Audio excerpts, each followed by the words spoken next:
আসসালামু আলাইকুম। সবাইকে আজকে ক্লাসটাতে ওয়েলকাম করতেছি। আশা করি আমরা সবাই ভালো আছি।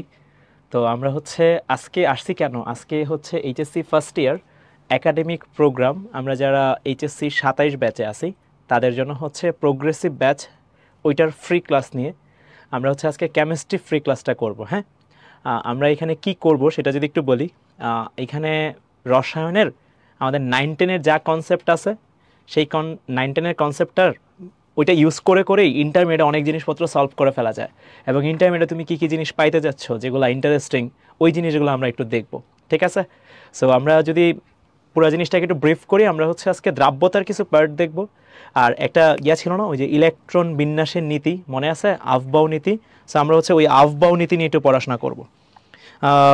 যারা আমাদের সাথে পোর্টালে আসো, সালাম দিচ্ছ, ওয়ালাইকুম আসসালাম। আমাদের সাথে ফেসবুকে অনেকে যুক্ত আছে। সো যারা সালাম দিচ্ছ, ওয়ালাইকুম আসসালাম। আমিও আলহামদুলিল্লাহ ভালো আছি। আচ্ছা, সো আমরা ক্লাসটা শুরু করি। একদম শুরুতেই আমরা দ্রাব্যতা ও দ্রবণ নিয়ে পড়াশোনা করব। তার আগে একটা ছোট্ট জিনিস আমাদের একটু জানতে হবে। আমি একটু এখানে লিখি। ধরো আমি এইভাবে চিন্তা করি, এখানে একটু চিন্তা করি। ধরো এটা খুবই র্যান্ডম ছোট ছোট কথাবার্তা, তুমি এগুলো রিলেট করতে পারবা, খুবই সহজেই রিলেট করতে পারবা। ধরো আমি এইখানে লবণ নিছি, লবণ আর পানি নিছি। হ্যাঁ, এখন আমরা এই দুটাকে মিশিয়ে দিছি। সো এটা কি পারফেক্ট একটা মিশ্রণ হবে কিনা, মানে এটা যদি আমি জিজ্ঞেস করি, লবণ আর পানি আমি মিশিয়ে দিছি, তাহলে তুমি বলবা হ্যাঁ ভাই মোটামুটিভাবে এটা পারফেক্টলি মিশবে। পারফেক্টলি মিশবে মানে লবণ আর পানি এই যে মিশতেছে, এদের অনুপাত যেটা আছে সেটার অনুপাতটা মোটামুটিভাবে সব জায়গায় কি থাকবে, সেম থাকবে। কিংবা এভাবেও চিন্তা করতে পারো, তুমি যদি বালি আর পানি মিশাও, দেখবা তুমি যদি বালি আর পানি মিশায় কিছুক্ষণ রেখে দাও, মানে তুমি যদি শেক করতে থাকো তাহলে তো আসলে নাড়াইতেই আসো। কিন্তু যদি বালি আর পানিকে মিশায় কিছুক্ষণ তুমি যদি রেখে দাও, দেখবা বালি নিচে তলানি আকারে পড়ে। এটা আমরা কিন্তু জানি, তাই না? সেডিমেন্ট আকারে জমে বা তলানি আকারে। এটার কারণটা বালি আর পানি সহজে মেশে না। তাহলে আমি যদি এইখানে চিনি বা লবণ পানি এটা যদি চিন্তা করি, এটা কিন্তু পারফেক্ট মিশ্রণ হবে। তাহলে আমি যদি একটু চিন্তা করি এটা কি মিশ্রণ হবে কিনা, উত্তর হ্যাঁ ভাইয়া মিশ্রণ হবে।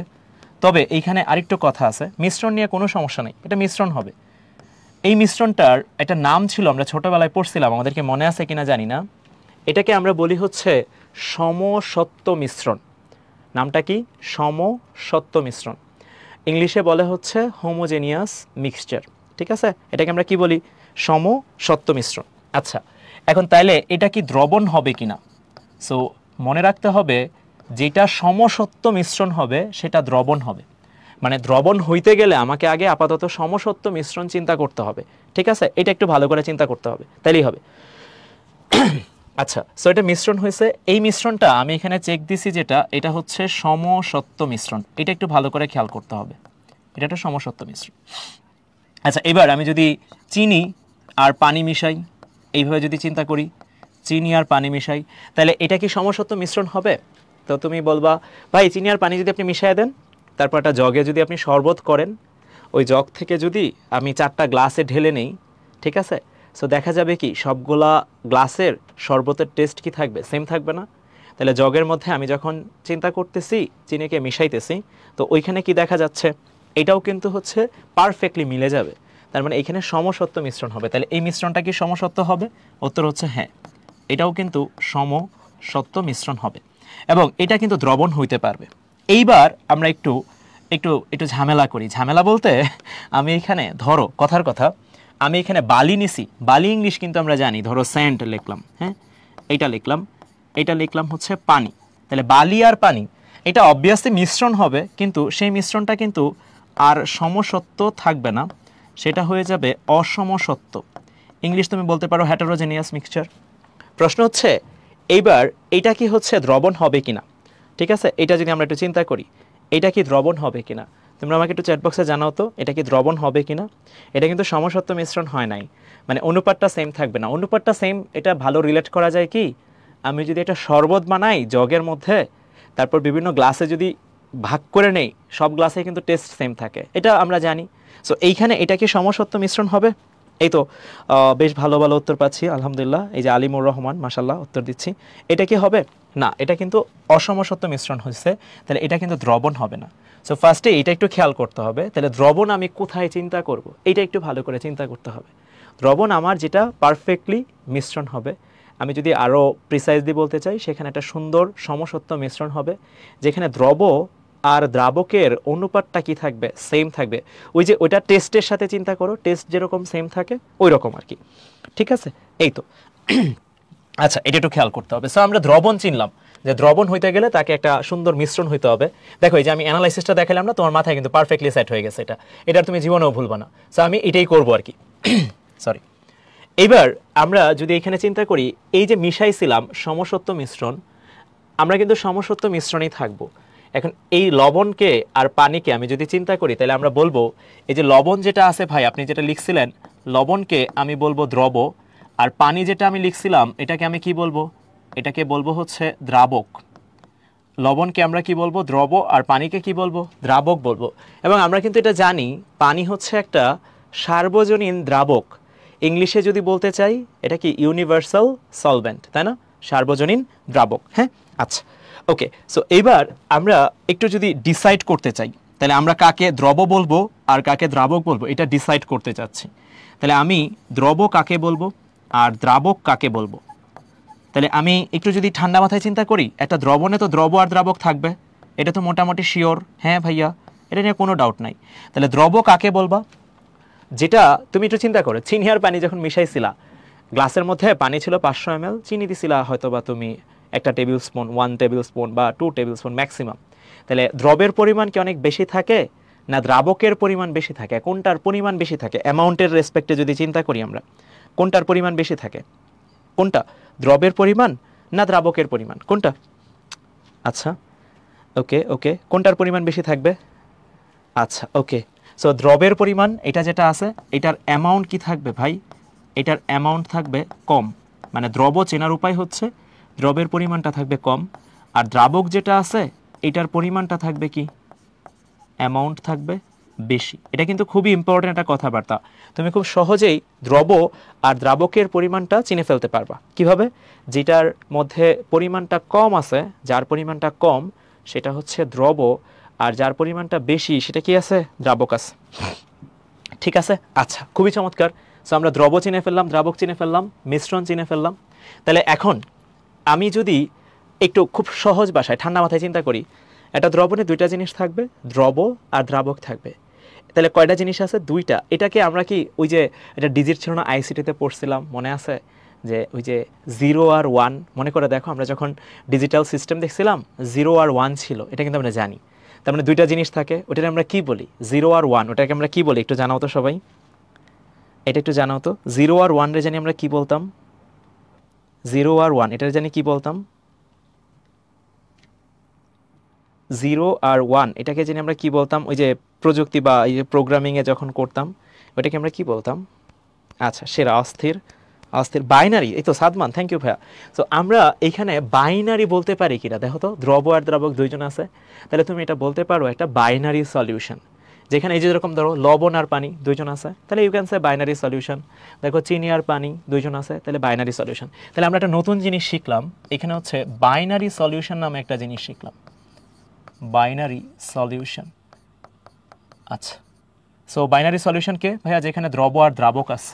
তাহলে আমরা যদি এখন দ্রবণের ভর বের করতে চাই, তাহলে দ্রবণের ভর আমি যদি বের করতে চাই, তাহলে কার কার ভর নিতে হবে? দ্রবের ভর, আর কার ভর নিতে হবে? 100% দ্রাবকের ভর নিতে হবে। এটা তো আমরা মোটামুটি বুঝি। সরি ভাই, সরি।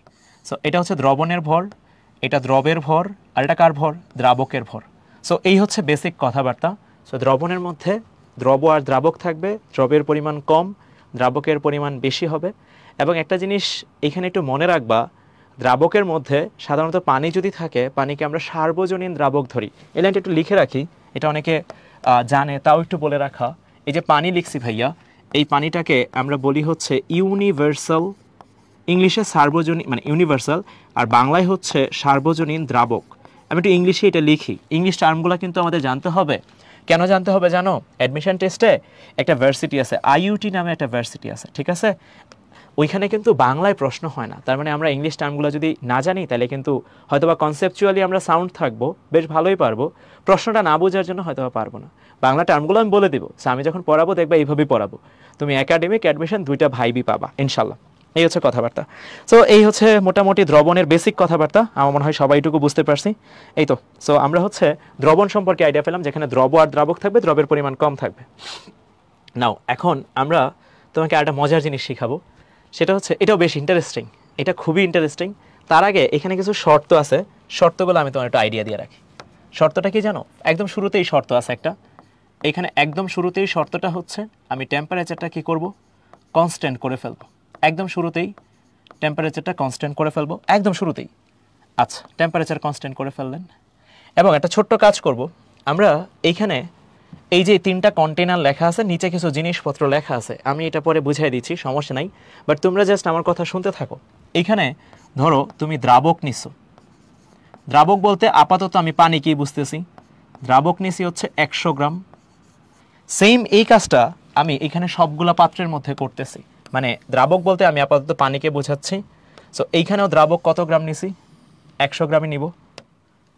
এইখানেও দ্রাবক কত গ্রাম নিব, 100 গ্রামই নিব। সেম কাজটা আমি এইখানে আবার করব, মানে প্রত্যেকটা পাত্রের মধ্যে সেম জিনিস নিছি, ঠিক আছে? এইখানেও দ্রাবক নিছি 100 গ্রাম।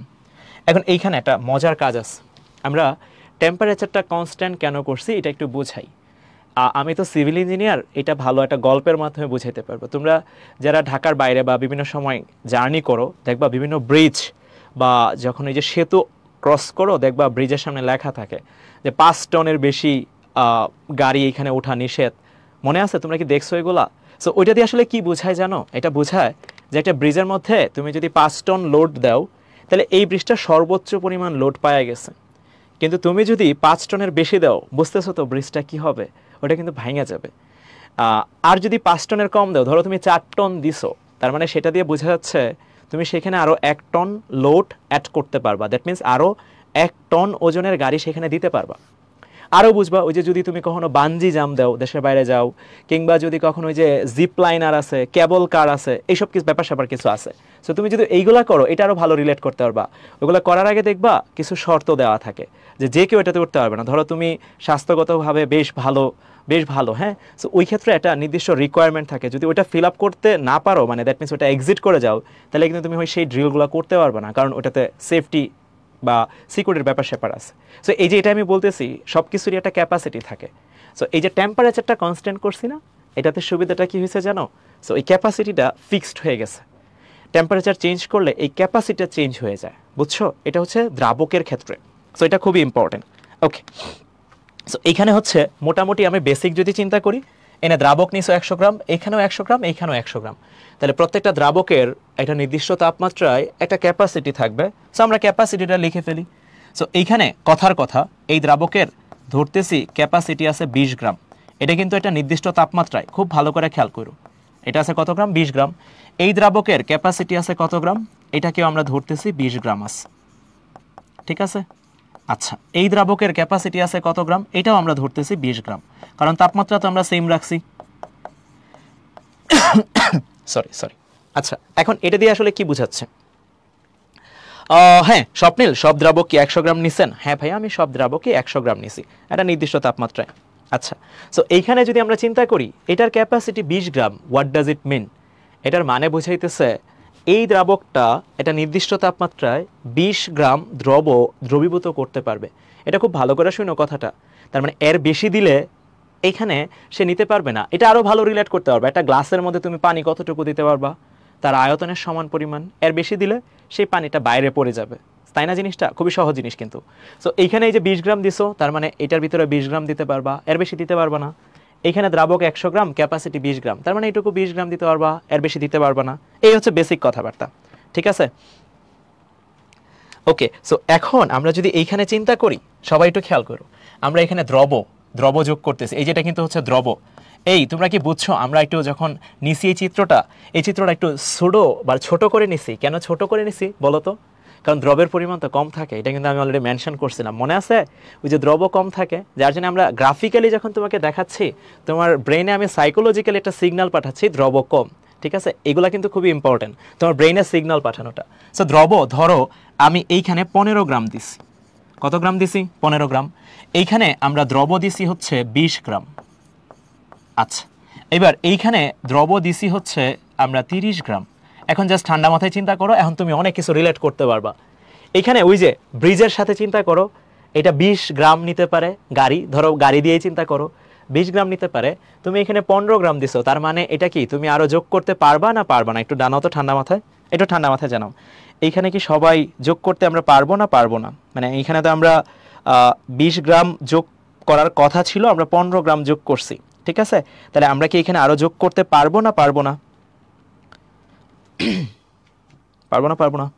ইয়েস ভাইয়া, সাদমান থ্যাংক ইউ ভাইয়া। এই তো সবাই মাশাআল্লাহ উত্তর দিচ্ছে, সাফাত ওকে, অস্থির অস্থির। ওকে, সো এইখানে আমরা কিন্তু যোগ করতে পারবো, আরও কয় গ্রাম যোগ করতে পারবো? আরও 5 গ্রাম যোগ করতে পারবো। আচ্ছা, এইবার এইখানে যদি আমার সেকেন্ড যে দ্রবটা আছে বা এই সিনারিওটা, এইখানে কি আছে? ক্যাপাসিটি আছে 20 গ্রাম। হ্যাঁ, এই তো খুবই চমৎকার, ক্যাপাসিটি আছে 20 গ্রাম আর আমি দিছিও 20 গ্রাম। এইখানে কি আসলে যোগ করতে পারবো? উত্তর হচ্ছে এইখানে কিন্তু আমি আর যোগ করতে পারবো না, কারণ সর্বোচ্চ পরিমাণ যোগ করে ফেলছি। এর বেশি যদি যোগ করো তাহলে পরের সিনারিও, বুঝছো তো সবাই? এখন একটু চিন্তা করো ঠান্ডা মাথায়, ঠান্ডা মাথায়। তার ক্যাপাসিটি আছে 20 গ্রাম, সে সর্বোচ্চ 20 গ্রাম নিতে পারে, তুমি অলরেডি 30 গ্রাম দিয়ে দিছো, তাহলে সে দ্রবীভূত করবে কত গ্রাম? তার মধ্যে 20 গ্রাম। আচ্ছা, তাহলে বাকি 10 গ্রাম কি পড়বে?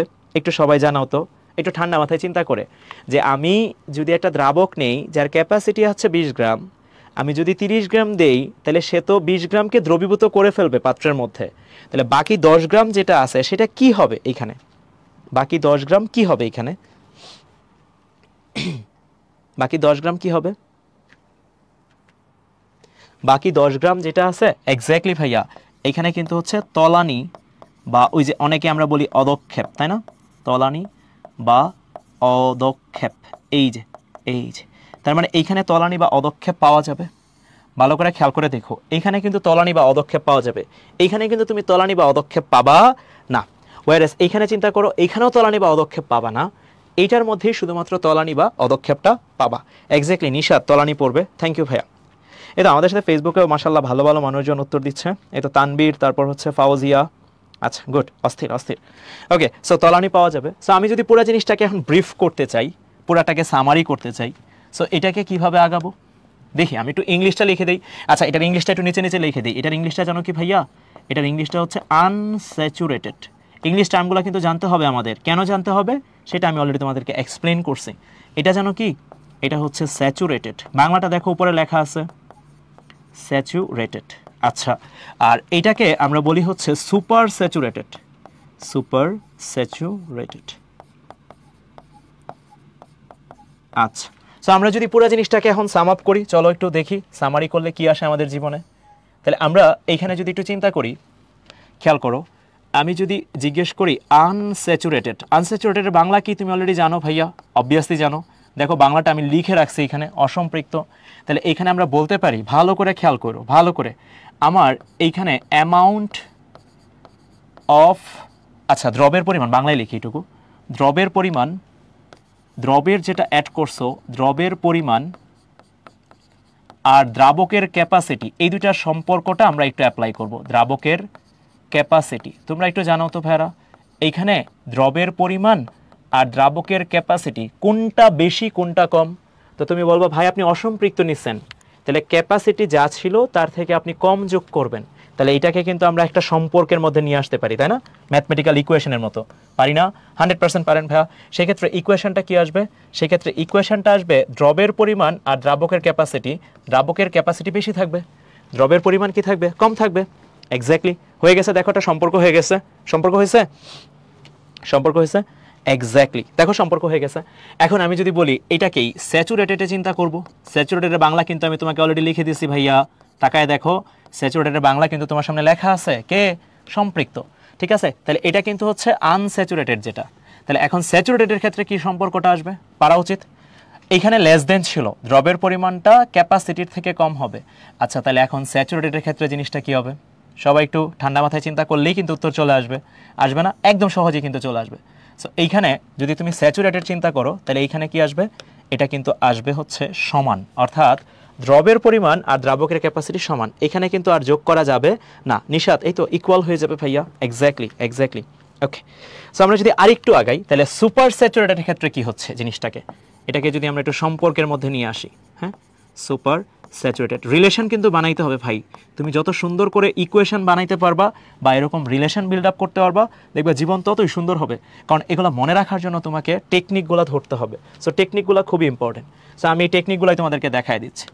সো খেয়াল করো, এইখানে আমরা যদি একটু চিন্তা করি, এটাকে একটু কপি করে ফেলি, কপি করে একটু প্রযুক্তির ব্যবহার বা সুবিধা নিচ্ছি আর কি, বুঝছো? সো তোমরা তো আসলে পারবা ইনশাল্লাহ, তোমরাও। আচ্ছা, সো এইখানে যদি আমরা চিন্তা করি, এটা কি হবে সুপার স্যাচুরেটেড ক্ষেত্রে? দ্রবের পরিমাণ আর দ্রাবকের ক্যাপাসিটি, দ্রবের পরিমাণটা কি হবে? বেশি হবে। সো একটা এক্সট্রা অ্যাডভান্টেজ আছে সুপার স্যাচুরেটেডের ক্ষেত্রে, আমরা এখানে তলানি পাই, তলানি, বা এখানে কি পাওয়া যায়? অদক্ষেপ। ইংলিশটা জানতে হবে। অদক্ষেপের ইংলিশ কি আমরা জানি? অদক্ষেপের ইংলিশ কি আমরা জানি? অদক্ষেপের ইংলিশ হচ্ছে প্রেসিপিটেশন। একটা মজার গল্প শেয়ার করি তোমাদের সাথে। আমরা তো আসলে, আমি সিভিল ইঞ্জিনিয়ার পার্সোনালি।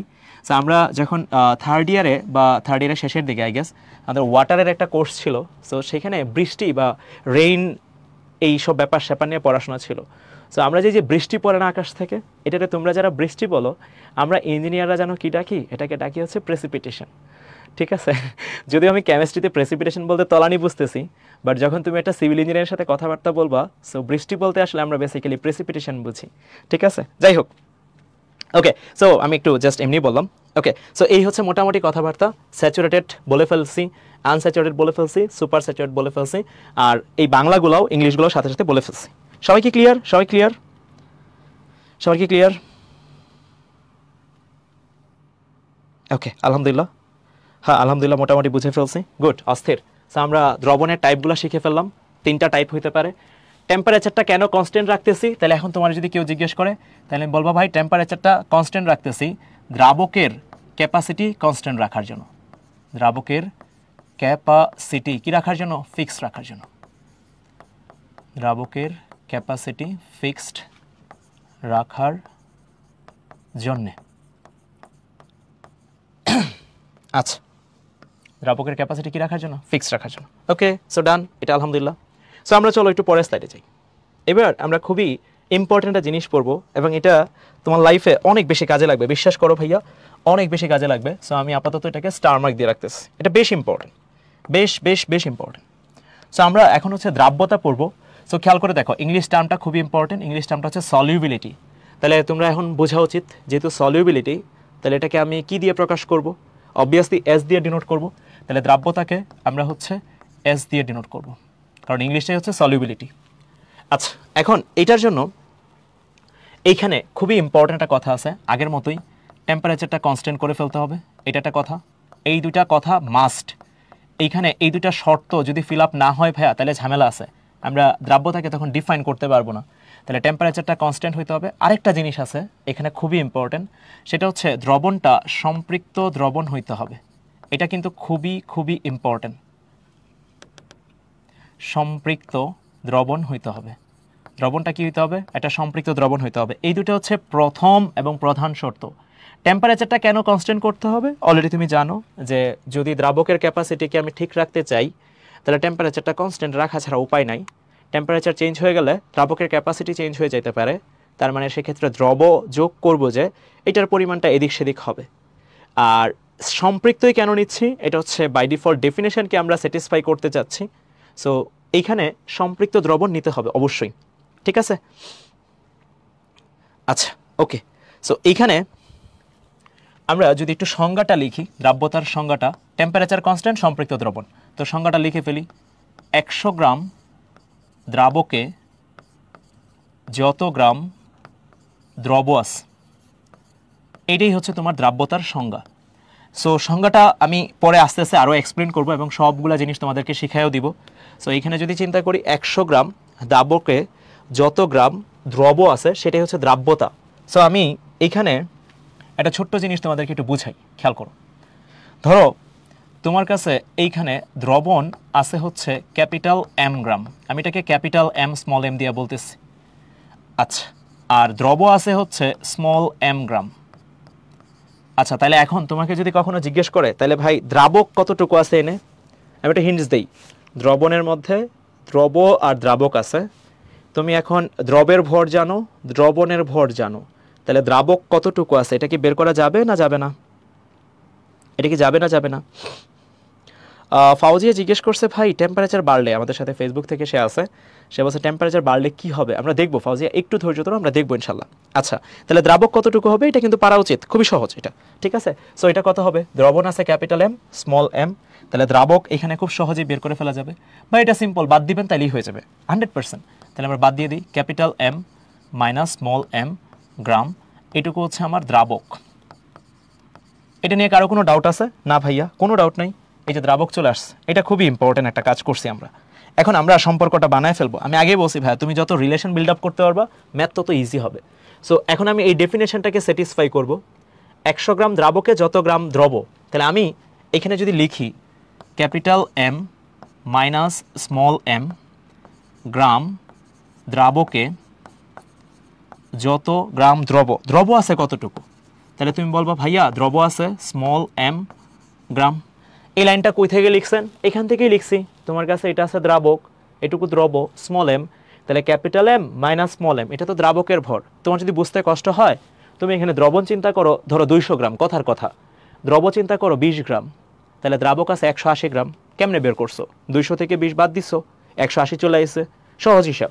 তাহলে capital M minus small M gram, দ্রাবকে দ্রব আছে স্মল এম গ্রাম।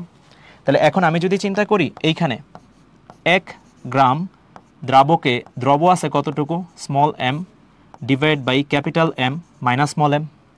এখন আমরা এই সম্পর্কটাকে নিয়ে যাব, 100 গ্রাম দ্রাবকে যত গ্রাম দ্রব, তাহলে এখন 100 গ্রামে বের করে ফেলবো জিনিসটাকে। সো চলো বের করে ফেলি। 100 গ্রাম দ্রাবকে দ্রব আছে কত হবে? 100 into small M divide by capital M minus small M. So এই যে দেখো আমাদের সম্পর্ক চলে আসছে, এই যে আমাদের সেই রিলেশন চলে আসছে, আসছে না আসছে না? আসছে। ওকে, সো এইখানে কি চলে আসছে? 100 ইন্টু এই স্মল এমটা কার ভর, এটা খুবই ইম্পর্টেন্ট। স্মল এমটা কার ভর? দ্রবের ভর। কোন এককে? এটাও খুবই ইম্পর্টেন্ট। কোন এককে? গ্রাম এককে। তাহলে 100 ইন্টু দ্রব, এটা গ্রাম এককে ভর, আর নিচে তুমি কার ভর বসাইছো? দ্রাবকের ভর বসাইছো। কার ভর? দ্রাবকের ভর। তাহলে আমরা যদি দ্রাব্যতার ফর্মুলা লিখতে চাই, এখানে এস ইকুয়াল কি লিখবো? কি লিখবো? তাহলে তুমি বলবা এটা খুবই সহজ একটা ফর্মুলা চলে আসছে এখন আমাদের। সো আমরা যদি চাই খুব সহজেই লিখতে পারবো, 100 ইন্টু এখানে লিখবো দ্রব, কোন এককে যাবে? গ্রাম এককে। নিচে যাবে দ্রাবক, কোন এককে যাবে? গ্রাম এককে যাবে। এটা দেখো দ্রাব্যতার ফর্মুলার চলে আসছে, এবং এটা কিন্তু খুবই ইম্পর্টেন্ট। দুইটাই কোন এককে বসাইতে হবে? গ্রাম এককে বসাইতে হবে। দেখছো পুরো ফর্মুলাটা কিন্তু চলে আসছে। সবাইকে ক্লিয়ার? সবাইকে ক্লিয়ার পুরো জিনিসটা? 100% ভাই। উপরে দ্রব, এই যে দেখো ভাইরা, আমি একটু দেখাই তোমাদেরকে, পুরো জিনিসটা চলে আসছে। এটা হচ্ছে এম, এই যে দেখো দ্রব, আর এই দেখো capital M minus small M, এই যে দেখো দ্রাবক। সো এই ফর্মুলাটাকেই আমি এখানে নিয়ে গেছি। দেখো উপরে লিখছি 100 ইন্টু দ্রব ডিভাইড বাই দ্রাবক। টেম্পারেচার কম বা বেশি হলে কি হবে? আমরা ম্যাথই করব, একটু ধৈর্য ধরো। বাট এইটুকু যে বুঝাইছি সবার এটুকু ক্লিয়ার কিনা এটা আমার একটু বলো। সবার কি ক্লিয়ার না ক্লিয়ার না?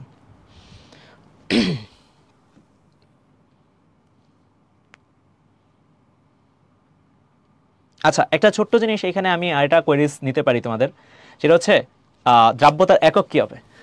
সবাইকে একটু জিজ্ঞাসা করতেছি, এটা তোমাদের জন্য একটু ভাবনা চিন্তার জন্য রেখে দিলাম। আমি জাস্ট একটু ঠান্ডা মাথায় কিছু হিন্টস দেই। উপরে বসাইছি গ্রাম, নিচেও বসাইছি গ্রাম, আর 100 তো তুমি গুণ করছো জাস্ট। তাহলে দ্রাব্যতার একক কী হবে একটু জানাও তো সবাই, দ্রাব্যতার একক কী হবে? আচ্ছা, নিশাত, সাফাত, ইব্রাহিম বলছে ভাই একটু আরেকবার দেখাবেন। অবশ্যই ভাই, কেন না। Capital M minus small M, এটুকু তো দ্রাবক, এটুকু তো বুঝছিল সহজেই। বাকি লাইনটুকু করছি, capital M minus small M gram দ্রাবকে দ্রব আছে এম গ্রাম, 1 গ্রামে কত আছে আর 100 গ্রামে কত আছে, ঐকিক নিয়ম করছি ভাইয়া। তারপর ফর্মুলা চলে আসছে, অ্যান্ড এটাই তো আমার দ্রাব্যতা। আচ্ছা, ওকে ওকে, আলহামদুলিল্লাহ। এখন দেখো আমরা এইখানে এটুকু তো বের করলাম, একটা ছোট্ট ম্যাথ করে ফেলি এই পেজেই। চলো একটা ছোট্ট ম্যাথ করে ফেলি। ধরো একটা ছোট্ট ম্যাথ তোমাদেরকে দিই, দেখো তোমরা পারবা, ইনশাল্লাহ পারবা। ধরো আমি তোমাকে বললাম এরকম যে কথার কথা 30 ডিগ্রি সেলসিয়াস 30 গ্রাম, এবার লিখি 30 গ্রাম লবণের দ্রবণকে বাষ্পীভূত করলে বাষ্পীভূত করলে 5 গ্রাম অবশিষ্ট পাওয়া যায়। অবশিষ্ট পাওয়া যায়, খুবই সহজ একটা ম্যাথ করব। হ্যাঁ, এইখানে তোমারে বলছে দ্রাব্যতা কত, এটা হচ্ছে কোয়েশ্চেন। সো এখানে কিসের ম্যাথ দিছে? 30 গ্রাম লবণের দ্রবণকে বাষ্পীভূত করলে 5 গ্রাম অবশিষ্ট পাওয়া যায়। কি বের করতে বলছে? দ্রাব্যতা বের করতে বলছে। সো আমরা এই ম্যাথটা যদি করতে চাই, আমাদের একটু এভাবে চিন্তা করো, তুমি যদি এটা লবণ আর পানি, বোঝার জন্য বলতেছি জিনিসটাকে, লবণ পানি মিক্স করে একটা দ্রবণ বানালা, তারপর তুমি যদি তাপ দাও, উড়ে যাবে কে? যদি লবণ পানি মিশ্রণে তুমি তাপ দাও, তাহলে উড়ে যাবে কে? পানিটা উড়ে যাবে। তাহলে তোমার হাতে থাকবে কি, বা পাত্রে পড়ে থাকবে কি? লবণটা। এটা জাস্ট বোঝার জন্য তোমাকে বলতেছি। এখন ওই জিনিসটা এইখানে চিন্তা করো, তোমার কাছে লবণের পরিমাণ কত আছে, খেয়াল করো তো, লবণের পরিমাণ কত আছে। তুমি বলবো ভাই লবণ আছে 30 গ্রাম, অর্থাৎ এটা হচ্ছে দ্রবণ। খেয়াল করো, এটা দ্রবণ, এটা দ্রবণের ভর দেওয়া আছে। বাষ্পীভূত করলে তাহলে পানি উড়ে গেছে, তাহলে পানি যদি উড়ে যায় থাকে, তাহলে এই 5 গ্রামটা কার পরিমাণ একটু জানাও তো সবাই। এই 5 গ্রামটা কার পরিমাণ? এই 5 গ্রামটা কার পরিমাণ? তাহলে তুমি বলবো ভাই আমার 30 গ্রাম এটা দ্রবণ, বাষ্পীভূত করছেন, দ্রাবক উইরা গেছে, তাহলে এই 5 গ্রাম যেটা আছে এটা 100% এটা দ্রব না দ্রাবক? সল্ট তো বুঝতেছি, এটা কার পরিমাণ? মানে এখন তো তুমি তো লবণ বলা যাবে না, এখন এটাকে বলতে হবে দ্রব নাকি দ্রাবক, এটা বলবো। তাহলে এটা এটা এটা কি হবে? এটা হচ্ছে দ্রবের। চমৎকার, এই যে আমাদের সাথে যারা আছে, হ্যাঁ এই লবণ বলবো না, হ্যাঁ আমরা লবণ বলবো না, আমরা বলবো হচ্ছে এখনকার যে দ্রবের, তার মানে এটা হচ্ছে দ্রবের ভর, এটা হচ্ছে দ্রবণের ভর। তাহলে দ্রাব্যতা বের করা এখন কোনো ব্যাপারই না, এই তো এক্স্যাক্টলি দ্রব। চলে আসছে। সো আমরা ম্যাথটা করে ফেলি, আসো। তাহলে এখানে যদি ম্যাথটা করি, S ইকুয়াল 100 ইন্টু, আমাদের ফর্মুলা তো জানি দ্রব, তাই না? ডিভাইড বাই নিচে জানি কি দিব, নিচে যাবে দিব হচ্ছে দ্রাবক। তবে এখানে অবশ্যই খেয়াল রাখতে হবে সবগুলা কোন এককে দিব, এটা দিব গ্রাম এককে, এটাও দিব কোন এককে, গ্রাম এককে। সো মানগুলো বসাই দিই, চলো। আমরা দ্রবের পরিমাণ কত দিব? তাহলে তুমি বলবা ভাই এই যে 5 লিখছেন এটা হচ্ছে বেসিক্যালি দ্রব, আর এই যে 30 লিখছেন এটা হচ্ছে বেসিক্যালি দ্রবণ। বুঝি কথাটা? 100%। তাহলে দ্রব কত বসাবো? 100 ইন্টু 5। এইবার নিচে দ্রাবক কত বসাবো? সবাই একটু আমরা জানাও তো চ্যাট বক্সে, দ্রাবক কত বসাবো? দ্রাবক কত বসাবো? দ্রাবক কত বসাবো? চমৎকার, অস্থির সবাই, মাশাআল্লাহ অস্থির পারতেছো। সজীব বলতেছে দ্রব্য। দ্রব্য কথাটা ঠিক আছে, বাট আমরা আসলে কেমিস্ট্রিতে দ্রব্য দেই না, আমরা দ্রব দেই। হ্যাঁ সজীব, বুঝছো ভাইয়া? হ্যাঁ এই তো ফারহান 25 বসাবো, কারণ স্বাভাবিকভাবেই এখানে তো ভাইয়া দ্রবণ আছে, তাহলে দ্রবণ সমান দ্রব যোগ দ্রাবক। এই যে দেখো আমরা লিখছিলাম, এই যে এই জন্য কিন্তু এটা তোমার বুঝাইছিলাম। তাহলে এখানে কত দিতে হবে? 25, তাই না? তাহলে অ্যান্সার কত আসবে? এটার জন্য কি আমাদের ক্যালকুলেটর দরকার আছে? আমাদের জন্য কিন্তু ক্যালকুলেটর দরকার নাই, তাই না? দেখো কাটাকাটি যায়, 5 আর 5, এই যে দেখো এগুলোও কিন্তু জানতে হবে। ঢাকা ভার্সিটিতে কিন্তু ক্যালকুলেটর নাই, সো তোমাকে এগুলোও শিখতে হবে, এগুলো আমরা শেখাবো, দেখবা যখন ক্লাস নেবো দেখবা এগুলোও শেখাবো। তাহলে 5 আর 100, তাহলে 5 20 100, অ্যান্সার কত? অ্যান্সার হচ্ছে 20। দেখছো অ্যান্সার হয়ে গেছে। ঠিক আছে, ঠিক আছে, সব কি ঠিক? এই আমি কিন্তু ভুলভাল করছি না ঠিকঠাক করছি একটু জানাইও তোমরা। ঠিকঠাক করছি তো? 100 ইন্টু 5 ডিভাইড বাই 25। হ্যাঁ ভাই ঠিক করছেন, এটা সমস্যা নাই। আচ্ছা ঠিক আছে, অস্থির। ওকে, সো এই দেখো আমরা ম্যাথটা করে ফেললাম। এখন তোমাদেরকে একটা মজার জিনিস দেখাই, সেটা হচ্ছে এটা একটু মনোযোগ দিয়ে দেখো। এটাও কি আমরা একটু স্টার মার্ক দিয়ে রাখি, 5 স্টার দিয়ে রাখি এই স্লাইডটাকে, ঠিক আছে? এটা বেশ ইম্পর্টেন্ট। সেটা হচ্ছে সিগনিফিক্যান্স। সিগনিফিক্যান্সের বাংলা হচ্ছে তাৎপর্য ভাইয়া। হ্যাঁ, সিগনিফিক্যান্স অফ সলিউবিলিটি। সলিউবিলিটির বাংলা তুমি জানো, অলরেডি তোমাকে শিখাইছি। সলিউবিলিটির বাংলা কি ভাইয়া? সলিউবিলিটির বাংলা কি? দ্রাব্যতা। তাহলে দ্রাব্যতার তাৎপর্য শিখে ফেলি, চলো। আচ্ছা হ্যাঁ, এটা বেশি ইজি ছিল ক্যালকুলেশনটা ভাই। হ্যাঁ আচ্ছা, ওকে ওকে, সো আমরা আগাই। দেখো তোমাদেরকে যদি কখনো বলি, আমি ধরো কথার কথা বললাম এস এর মান 40, এটার মানেটা কি বোঝায়? তাহলে তুমি দ্রাব্যতার সংজ্ঞা তো আমার সাথে পড়ছিলা, মনে আছে সংজ্ঞাটা? তোমাদের কি মনে আছে সংজ্ঞাটা? হ্যাঁ ভাই, আপনি আমাদেরকে সংজ্ঞাটা শিখাইছিলেন, এইখানে একটা সংজ্ঞা এই যে পড়াইছিলেন, 100 গ্রাম দ্রাবকে যত গ্রাম দ্রব আছে। মনে আছে কথাটার? এই যে দেখো 100 গ্রাম দ্রাবকে যত গ্রাম দ্রব। তাহলে তুমি যদি কখনো S = 40 লেখো, এটার মানে কি বোঝায়? এটার মানে বোঝায় 100 গ্রাম দ্রাবকে দ্রব কত গ্রাম? 40 গ্রাম। দ্রব কত গ্রাম? 40 গ্রাম। ওকে, সো দেখো হয়ে গেছে। ওকে ওকে, হ্যাঁ 100%। সো এটা হয়ে গেছে 100 গ্রাম দ্রাবকে দ্রব আছে 40 গ্রাম। তোমাদের কাছে একটা ছোট্ট আমার কোয়েরিজ আছে। কোয়েরিজটা হচ্ছে, এই যে তুমি দ্রব দিছো 40 গ্রাম, এটা কোন দ্রবণের জন্য? এটা আমার সবাই জানা হতো। কোন দ্রবণ? সম্পৃক্ত, অসম্পৃক্ত নাকি অতিপৃক্ত? এটা কোন দ্রবণের জন্য? এটা কোন দ্রবণের জন্য? কোন দ্রবণ? কোন দ্রবণ?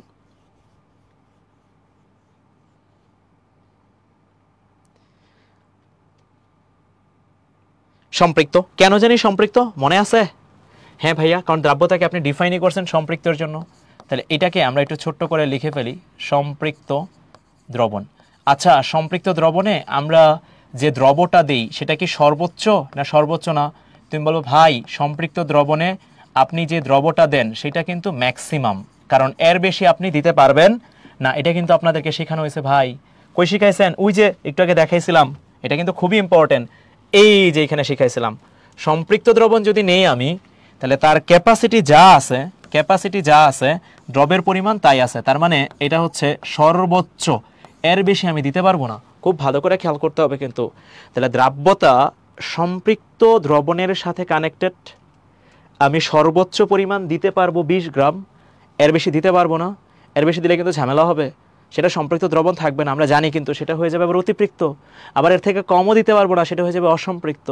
তাহলে দ্রাব্যতা সবসময় সর্বোচ্চটাকে নির্দেশ করে, মানে এর বেশি থাকতে পারবে না। এটা কিন্তু খুবই ইম্পর্টেন্ট। এটা কিন্তু খুবই খুবই খুবই ইম্পর্টেন্ট। সো এটা খেয়াল রাখতে হবে। তাহলে এইখানে আমরা কি বলবো? দ্রাব্যতা হচ্ছে 100 গ্রাম দ্রাবকে দ্রব 40 গ্রাম, যেটা সম্পৃক্ত দ্রবণের জন্য, যেখানে দ্রব আছে সর্বোচ্চ, এর বেশি থাকতে পারবে না। আই গেস এটা ক্লিয়ার তোমাদের? ওকে, এখন তোমাদেরকে যদি আবার একটু জিজ্ঞেস করি, তাহলে এখন আরেকটা যদি জিজ্ঞেস করি, তাহলে এই জায়গাটায় দ্রাবক 100 গ্রাম, দ্রব 40 গ্রাম, তোমরা আমার একটু জানাও তো দ্রবণের ভর কত? তাহলে দ্রাবক 100 গ্রাম আর দ্রব 40 গ্রাম, তাহলে দ্রবণের ভর কত? দ্রবণের ভর কত? দ্রবণের ভর কত? তাহলে দ্রবণের ভর হবে 140 গ্রাম। তাহলে 140 গ্রাম, এটা কিন্তু সাবধানে দ্রবণে দ্রব 40 গ্রাম। এটাও কিন্তু কি ভাইয়া? তুমি বলবো ভাই এটাও হচ্ছে সর্বোচ্চ বা সম্পৃক্ত দ্রবণের জন্য, এর বেশি থাকতে পারবে না। তাহলে এটাও কিন্তু ম্যাক্সিমাম। সো দ্রাব্যতা বেসিক্যালি ইন্ডিকেট করে কি? দ্রাব্যতা ইন্ডিকেট করে হচ্ছে সর্বোচ্চ। মনে রাখবা, আমরা সবসময় সর্বোচ্চটা নিয়ে কাজ করি। আমি যখনই দ্রাব্যতা নিয়ে ডিল করব, তার মানে এর বেশি আর থাকতে পারবে না বা এর বেশি আমি দিতে পারবো না। দুটা কিন্তু একই জিনিস। কিন্তু সর্বোচ্চ কি পরিমাণ তুমি থাকতেছে অথবা তুমি সর্বোচ্চ কি পরিমাণ দিতেছো, একই জিনিস বোঝাইতেছে। সবার কি ক্লিয়ার? মাহিমা 60 কেন বলতেছো বাপ? না, আমি দ্রাবক চাই না, আমি দ্রবণ চাইছিলাম। তাহলে দ্রবণ তো হচ্ছে 100 আর 40 যোগ করতে হবে না? তাহলে 140 গ্রাম হয়ে যাবে না? এক্স্যাক্টলি। এই তো, মাশাল্লাহ মাশাল্লাহ মাশাল্লাহ। আমাদের সাথে ফেসবুকে অনেকেই আছে মাশাল্লাহ। লাম, তারপর হচ্ছে মেহরাব, তারপর কে শাহজাহান মিয়া, তারপর হচ্ছে জিৎ সাহা। ওকে, অস্থির। ওকে, সো এটা হয়ে গেছে। চলো একটা ছোট্ট প্রশ্ন সলভ করে ফেলি। আসো, একটা ছোট্ট প্রশ্ন সলভ করে ফেলি।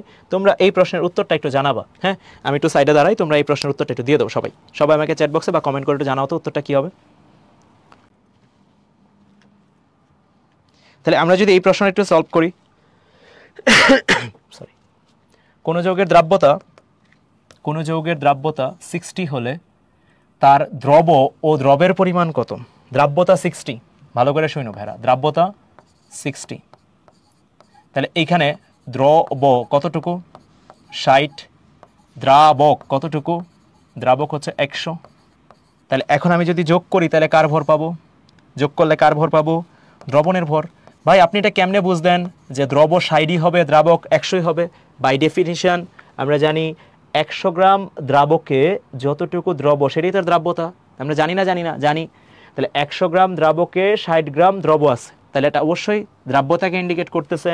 তাহলে দ্রবণ কতটুকু হবে? 160 গ্রাম।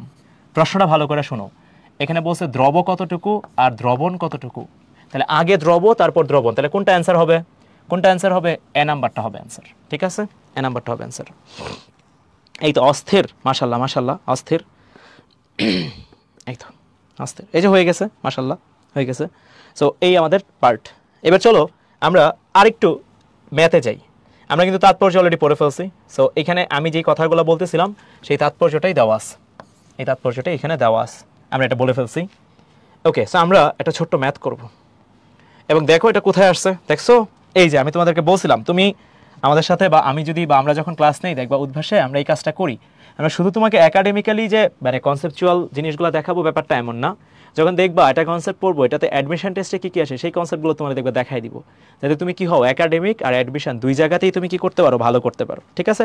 সো এই হচ্ছে কথাবার্তা। দেখো এটা সিকে রুয়েটে আসছিল, সিকে রুয়েট বুঝো তো, চুয়েট কুয়েট রুয়েট আগে যখন একসাথে ছিল, এই বছর তো একটু ঝামেলা হয়েছে। সো এই আর কি কথাবার্তা। তো এখন এইখানে আমরা যদি একটু চিন্তা করি, আমার কাছে প্রশ্নটা পড়ে তোমরা একটু জানাবা এখানে দ্রবের ভর কত আছে। সো আমরা প্রশ্নটা পড়ি, একটু আসো ভাইরা প্রশ্নটা একটু পড়ি। এখানে দেখো লবণের 75 মিলিলিটার সম্পৃক্ত দ্রবণে 78 গ্রাম লবণ দ্রবীভূত আছে। এই কথার ভিতরে সব আছে, বিশ্বাস করো। এই যে এই কথাটার ভিতরেই তোমার যা যা লাগবে এটার ভিতরে সব আছে। কি কি আছে ভাইয়া জানো? এই যে 75 মিলিলিটার, এই দেখো 38 গ্রাম পাইছো। তাহলে দ্রব কতটুকু আছে? দ্রব আছে 38 গ্রাম। আচ্ছা, সো ভালো কথা, দ্রব 38 গ্রাম আছে, ভালো কথা। এইখানে আমাকে যদি জিজ্ঞেস করে দ্রবণ কতটুকু আছে, এইখানে কিন্তু একটু সমস্যা হয়েছে। খেয়াল করে দেখো, দ্রবণটা একটু ভালো করে দেখো, এটা আয়তনের ফরম্যাটে দেওয়া আছে। খেয়াল করে দেখছো, এটা আয়তনের ফরম্যাটে দেওয়া আছে, এটা কিন্তু গ্রাম এককে দেওয়া নাই। খেয়াল করে দেখো 75 মিলিলিটার আছে। তাহলে এখন ভাইয়া আমি এখন কি করব? আমার তো ভাই দ্রাব্যতা বের করতে গেলে আমার তো এগুলো গ্রাম এককে হইলে ভালো হইতো। তাহলে মানে তোমাকে স্যারে একটু বাজায় দেখতেছে তুমি আসলে পারো কিনা। ঠিক আছে? সেটার জন্য কিছু ডেটা দেওয়া আছে। তো তোমাকে দ্রাব্যতা বের করতে হবে। দ্রাব্যতার ফর্মুলাটা আগে লিখি। এইখানে লিখবো হচ্ছে আমরা 100 ইন্টু দ্রব, এটাকে লিখি 100 ইন্টু দ্রব, এটা লিখবো হচ্ছে গ্রাম এককে, আর নিচে লিখবো হচ্ছে দ্রাবক, এটাও কি লিখবো? গ্রাম এককে। ঠিক আছে? এই হচ্ছে আমাদের বেসিক ফর্মুলা, এটা বের করতে বলছে। আর এইখানে আমার কাছে কি কি দেওয়া আছে সেটা একটু দেখো আগে। তোমার কাছে দ্রব দেওয়া আছে আর দ্রবণ দেওয়া আছে। সমস্যাটা হয়েছে কি, দ্রবণটা মিলিলিটারে দেওয়া আছে, এটা একটা সমস্যা, মানে অঙ্কের মধ্যে এটা একটা সমস্যা। তাহলে 100 ইন্টু দ্রবের ভর কত বসাবো? দ্রবের ভর গ্রাম এককে লাগবে, গ্রাম এককেই আছে, এটাতে কোনো সমস্যা নাই। সমস্যা হয়ে গেছে দ্রাবকটা বের করতে যায় তোমার একটু কষ্ট করতে হবে এবং বেশ খাটাখাটনি করতে হবে এই জায়গাটায়। সো আমার দ্রাবকটা বের করতে হবে। সো দ্রাবক বের করার জন্য তোমাদের কাছে একটা ছোট্ট জিনিস দেওয়া আছে, একটু সবাই আমার কথাটা মনোযোগ দিয়ে শোনো। তোমরা আপেক্ষিক গুরুত্ব টার্মটা শুনছো কিনা আমি জানি না, যদি যারা শুনছো তারা তো আলহামদুলিল্লাহ শুনছো, যারা শুনো নাই তাদের জন্য বলি, কোনো একটা এলিমেন্ট বা একটা মৌল বা যে কেউ পানির তুলনায় যত গুণ ভারী, পানির রেসপেক্টে সে যত গুণ ভারী, সেটা হচ্ছে আপেক্ষিক গুরুত্ব। যখন আমি কোনো একটা ডেটা সিজিএস এককে চিন্তা করতেছি, ভালো করে শুনো, কোন একক? সিজিএস একক। তার মানে তখন পানির ঘনত্বটা হচ্ছে 1। ভালো করে বুঝো, পানির ঘনত্ব কিন্তু সিজিএস এককে 1 গ্রাম পার মিলিলিটার। এখন পানির ঘনত্ব যেহেতু 1 গ্রাম পার মিলিলিটার, তাহলে পানির তুলনায় তখন সে কয় গুণ ভারী? 1 গুণ ভারী। ঘনত্ব যদি তুমি 1 বসাও, বুঝছো তো? অর্থাৎ তখন ঘনত্ব আর আপেক্ষিক গুরুত্ব কি হয়ে যায়? সেম হয়ে যায়, যদি তুমি সিজিএস এককে কাজটা করো। এই জিনিসটা একটু ভালো করে মনে রাখবা, কেমিস্ট্রিতে এই লাইনটা কিন্তু খুবই ইম্পর্টেন্ট। ভাই কি বললেন? আমি এটা লিখে দিচ্ছি, খেয়াল করো, আমরা একটু লিখে দিচ্ছি, শোনো ভাইরা। এই যে তুমি যে লিখছো আপেক্ষিক গুরুত্ব, এটা ডেফিনেশনটা কি? পানির তুলনায় কত গুণ ভারী। আপেক্ষিক গুরুত্ব সমান আমরা ঘনত্ব ধরবো, তবে একটু সাবধানে, এই ঘনত্বটা অবভিয়াসলি গ্রাম পার মিলিলিটার এককে আসতে হবে, কারণ এটা আমি সিজিএস এককে চিন্তা করতেছি। এটা কিন্তু খুব সাবধান। আপেক্ষিক গুরুত্ব সমান আমি কি ধরে নিব? ঘনত্ব ধরে নিব, কারণ সিজিএস এককে যখন চিন্তা করি পানির ঘনত্বটা 1 গ্রাম পার মিলিলিটার হয়ে যায়, তো তখন বস্তুর ঘনত্ব আর আপেক্ষিক গুরুত্ব সমান হয়ে যায়। ঠিক আছে? ওকে, আচ্ছা, ওকে। একজন জিজ্ঞেস করছে তানজিম সিজিএস কি? হ্যাঁ, আমাদের সাথে আছে। সিজিএস মানে হচ্ছে সেন্টিমিটার গ্রাম সেকেন্ড। তোমরা পড়ছো এগুলা, ফিজিক্সে ছিল, আমি তাও একটু বলে দিচ্ছি। দেখো এমকেএস মিটার কেজি সেকেন্ড। তোমরা জানো কিনা জানি না, এমকেএস এর আপডেটেড ফর্মে কিন্তু এসআই। একটু লিখে দিই তোমাদেরকে এই জিনিসগুলো, তোমরা কিন্তু এগুলো একটু ঝামেলা করো। হ্যাঁ, সিজিএস এটা মানে হচ্ছে সেন্টিমিটার, তারপর হচ্ছে গ্রাম সেকেন্ড। এমকেএস এটা হচ্ছে মিটার কেজি সেকেন্ড। এটারই আপডেটেড ফর্মকে তোমরা বলো হচ্ছে এসআই। ঠিক আছে?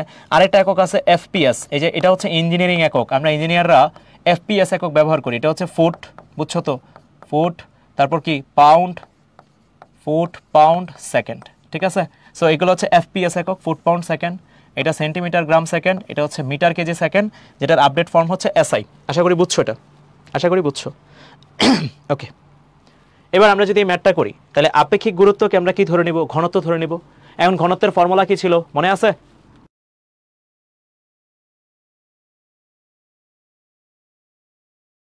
আচ্ছা, সো ঘনত্বের ফর্মুলা কি ছিল মনে আছে তোমাদের? ঘনত্বের ফর্মুলা ছিল ভর বাই আয়তন। মনে করে দেখো, মনে করে দেখো, এই ফর্মুলাটা কিন্তু আমরা জানতাম। তাহলে চলো লিখে ফেলি, ঘনত্ব সমান ভর ডিভাইড বাই আয়তন।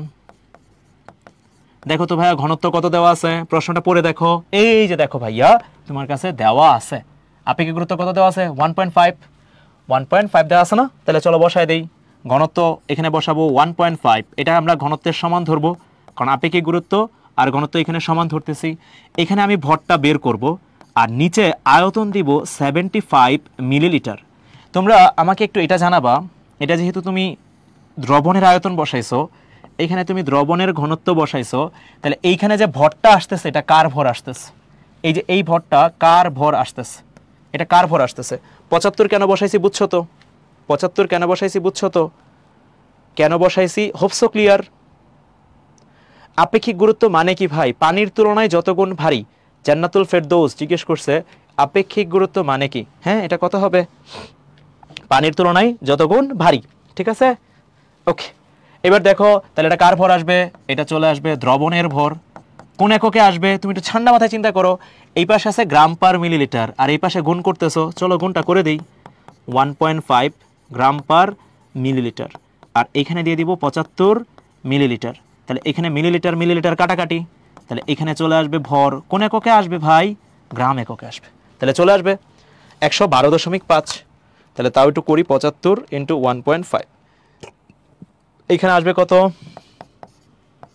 ভর এটা কিন্তু গ্রাম এককে চলে আসবে 112.5 গ্রাম। এটা কার ভর আসছে ভাইরা? একটু আমার জানাও তো সবাই, কার ভর? দ্রবণের ভর। এখন কি আমরা অঙ্কটা পারবো না পারবো না? তোমরা জাস্ট, আমি করে দিব, বাট তোমরা বলো এখন কি অঙ্কটা পারবা না পারবা না? এখন কিন্তু অঙ্ক অনেক সহজ হয়ে গেছে ভাইয়া। এই যে দেখো ভাইয়া, কেন সহজ হয়ে গেছে জানো? এই 75 মিলিলিটারকে তুমি গ্রামে কনভার্ট করে ফেলছো। তোমার জীবন এখন সুন্দর, লাইফ ইজ বিউটিফুল, ঠিক আছে? কারণ এটা 75 মিলিলিটার, এটা হয়ে গেছে 112.5 গ্রাম। এখন জীবন খুবই সুন্দর, যেটা দ্রবণের ভর। দ্রবের ভর তো তুমি জানোই 38 গ্রাম। তাহলে এখন কার ভর বসায় দিব? দ্রাবকের ভর। সো এখন খুবই সহজ, খুবই সহজ মানে খুবই সহজ। চলো বসায় দিই। তাহলে এটা দ্রবের ভর বসাইছি, নিচে দ্রাবকের ভর বসাবো। কত বসাবো? 112.5 মাইনাস 38। কি করলেন? এই যে দেখো ভাইয়া, এটা দ্রবণের ভর, এটা কার ভর? এটা হচ্ছে দ্রবের ভর। তাহলে কার ভর চলে আসবে? দ্রাবকের ভর চলে আসবে। হ্যাঁ, ওকে। সো এখন ম্যাথ শেষ, চলো করে ফেলি। তাহলে চলো চলো চলো চলো দ্রাব্যতাটা বের করে ফেলি। 100 ইন্টু 38 ডিভাইডেড বাই 112.5 মাইনাস 38, তাহলে এটা আসতেছে 51.0067। ঠিক আছে, এই আমাদের ম্যাথ শেষ। ঠিক আছে, সো এই হচ্ছে ম্যাথ শেষ। ওকে, সো এই হচ্ছে মোটামুটি কথাবার্তা। 51.0067। সবার কি ক্লিয়ার ভাইয়ারা? সবার কি ক্লিয়ার? একটু সবাই জানাই তো সব ক্লিয়ার কিনা? সব ক্লিয়ার, সব ক্লিয়ার? ওকে, আলহামদুলিল্লাহ। 1.5 কেন একজন জিজ্ঞেস করতেছে, মাসুমা খান আমাদের সাথে ফেসবুকে আসে। মাসুমা ভাইয়া তুমি একটু দেখো, আমাদের কাছে আপেক্ষিক গুরুত্বের মানটা দেওয়া ছিল, এটা মানটা দেওয়া ছিল, ওইটাই আমরা ইউজ করছি। এটা দেওয়া ছিল, ওইটাই ইউজ করছি। তো আমাদের এটা শেষ। আচ্ছা, আলহামদুলিল্লাহ। এবার সেই তোমাদের বহুল প্রতীক্ষিত ওই যে তাপমাত্রার ব্যাপারটা, তার আগে আমাদের ছোট্ট কুইজ আছে। এই কুইজটা তোমাদের জন্য, যারা আমাদের সাথে পোর্টালে আসো তাদের জন্য লঞ্চ করে দিচ্ছি, তোমরা একটু দাগাও। আর যারা আমাদের সাথে ফেসবুক লাইভে আসো তারা আমাদের সাথে ছোট্ট করে কমেন্টে জানাও যে কি অবস্থা এটা। আচ্ছা, হ্যাঁ, তো ফেসবুকে আমাদের সাথে অনেকেই উত্তর দিছে। শাহজাহান মিয়া, সুমনা রহমান। ওকে, সো দেখো আমরা একটু তাকাই কি বলছে। 40 ডিগ্রি সেলসিয়াস তাপমাত্রায় কোনো দ্রবের দ্রাব্যতা 50 হলে ওই তাপমাত্রায় 300 গ্রাম সম্পৃক্ত দ্রবণ তৈরি করতে কত গ্রাম দ্রব লাগবে? আমরা ছোট্ট মানে সিম্পল ম্যাথমেটিক্স করব। দ্রাব্যতা 50, তোমার কাছে দ্রবণ দেখো দেওয়া আছে। এখানে জীবন কিন্তু সুন্দর, কেন সুন্দর? সব গ্রাম এককে দেওয়া আছে, লাইফ ইজ বিউটিফুল। আচ্ছা, 300 গ্রাম। ওকে, সো এখানে কি বলছে? কত গ্রাম দ্রব লাগবে? তাহলে তোমাকে দ্রব বের করতে বলা হয়েছে। এখন তোমাকে যেটা বের করতে বলা হয়, ছোটবেলায় তোমাদেরকে স্যাররা শিখাইছিল, যেটা বের করতে বলা হবে সেটা যদি তুই না জানোস তাহলে তুই এক্স ধরে নিবি, এরকম একটা শিখাইছিল। তাহলে আমরা কি করব, এটাকে ধরে নিব এক্স গ্রাম। তাহলে এখন বাকি অঙ্ক অনেক সহজ, এস ইকুয়াল 100 ইন্টু দ্রব ডিভাইড বাই কী হবে, দ্রাবক। সো মান বসায় দিই, এস এর মান আছে 50। এখানে কেউ যদি চায় ডিরেক্টলি ফর্মুলা ইউজ না করে সে বুঝে বুঝে ওই যে সংজ্ঞা থেকে বের করবে, সেও করতে পারে, কোনো সমস্যা নাই, ওটাও হবে। সো এখানে আমরা কি দিব, 100 ইন্টু দ্রব কতটুকু, এক্স, এই যে দ্রব ধরে নিছি এক্স গ্রাম। আচ্ছা এবার দ্রাবক এখানে নিচে কত বসাবো, তাহলে দ্রাবক নিচে কত বসাবো, দ্রাবক নিচে কত বসাবো, দ্রাবক নিচে কত বসাবো? সাদমান, আপেক্ষিক গুরুত্ব আর ঘনত্ব কি ভাই সমান ধরছেন? সিজিএস এককে আপেক্ষিক গুরুত্ব আর ঘনত্বটা সমান, কারণ সিজিএস এককে পানির ঘনত্বটা 1 গ্রাম পার মিলিলিটার, যার জন্য সমান হয়। আচ্ছা তাহলে দ্রাবক কত বসাবো, এটা হচ্ছে দ্রবণ, তাহলে দ্রবণ মাইনাস দ্রব, তাহলে এটা দ্রাবক হবে। তাহলে এখান থেকে এক্স এর মান যা আসবে তাই আমার অ্যান্সার। সো চলো করে ফেলি, তাহলে চলো দেখি কি আসে। 50 equal 100 into x divide by 50, 300 minus x, shift solve equal. So এটা আসবে কত, 100। এক্স এর মান কত আসবে, 100 গ্রাম। দেখো সবাই বুঝছো কিনা, সবার ক্লিয়ার কিনা? ওকে, সো আমাদের এটা ডান, আলহামদুলিল্লাহ। ওকে, সো এবার তোমরা ওই যে যেটা চাচ্ছিলে না, বহুল প্রতীক্ষিত, ভাই যদি আপনি তাপমাত্রাটা চেঞ্জ করে দেন তাহলে আমাদের কি হবে, আমরা কোথায় যাব, আমাদের জীবন যুদ্ধে আমরা কি করব। সো আমরা চলো এবার টেম্পারেচারের ইফেক্টটা দেখি, বেশ মজার একটা ইফেক্ট এখানে, ঠিক আছে? দেখো আমি তোমাদেরকে দেখাই। আমরা ধরো কথার কথা টেম্পারেচার যেটা আছে এটা আর চেঞ্জ করে দিলাম, এবার আর কনস্ট্যান্ট রাখলাম না। ধরো কথার কথা টেম্পারেচারটা বাড়াই দিছো তুমি, উপরের দিকে অ্যারো সাইন দিছেন, মানে কি আপনি বাড়াইছেন? হ্যাঁ, উপরের দিকে অ্যারো সাইন দিছি মানে হচ্ছে আমি টেম্পারেচারটা কি করছি, বাড়াই দিছি। তাহলে টেম্পারেচারটা বাড়াই দিছো, কথার কথা। এবং এইখানে এটা ডিপেন্ড করে এক একটা দ্রবের প্রকৃতি, দ্রাবকের প্রকৃতি, আরও কিছু ব্যাপার স্যাপার আছে। বাট আপাতত তুমি আমার এই কথাটা শুনো, টেম্পারেচার বাড়ায় দেওয়ার জন্য ধরো কথার কথা দ্রাব্যতাটা বাইরে গেছে, দ্রাব্যতাকে তো আমরা এস দিয়ে প্রকাশ করি, তাহলে ধরো দ্রাব্যতাটা বাইরে গেছে। এখন এই কথাটার মানে কি, তুমি একটু ঠান্ডা মাথায় চিন্তা করো, একটু ঠান্ডা মাথায়, যে টেম্পারেচার বাড়ায় দিছিলাম ভাই, এর ফলে আমি দেখতেছি দ্রাব্যতাটা বাইরে গেছে। এটার মানে হচ্ছে আমি আগে যদি ওই যে চিন্তা করো ব্রিজ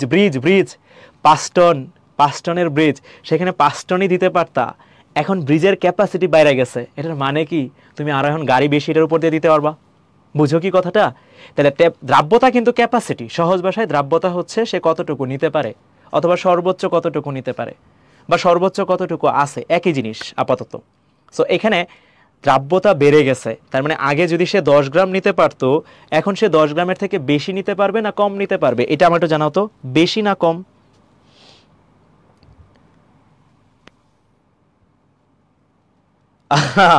মাসুমা জিজ্ঞেস করতেছে ভাই ক্যালকুলেটারে কেমনে উঠাইছেন।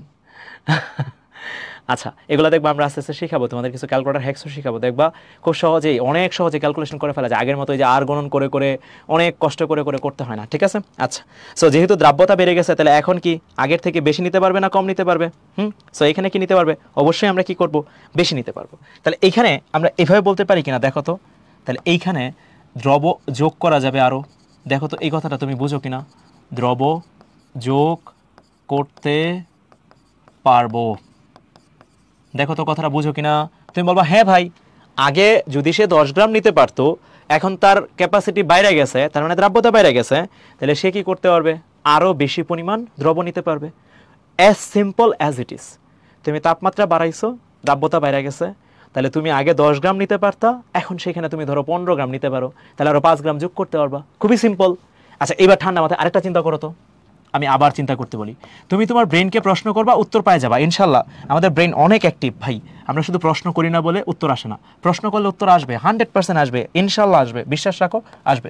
সো টেম্পারেচার বাড়াইছো, কথার কথা, ধরো তুমি টেম্পারেচার বাড়ানোর কারণে দ্রাব্যতাটা কমে গেছে ভাইয়া, বুঝছো? দ্রাব্যতাটা কি হয়ে গেছে, কমে গেছে। এখন এটার মানে কি, কথার কথা, কথার কথা।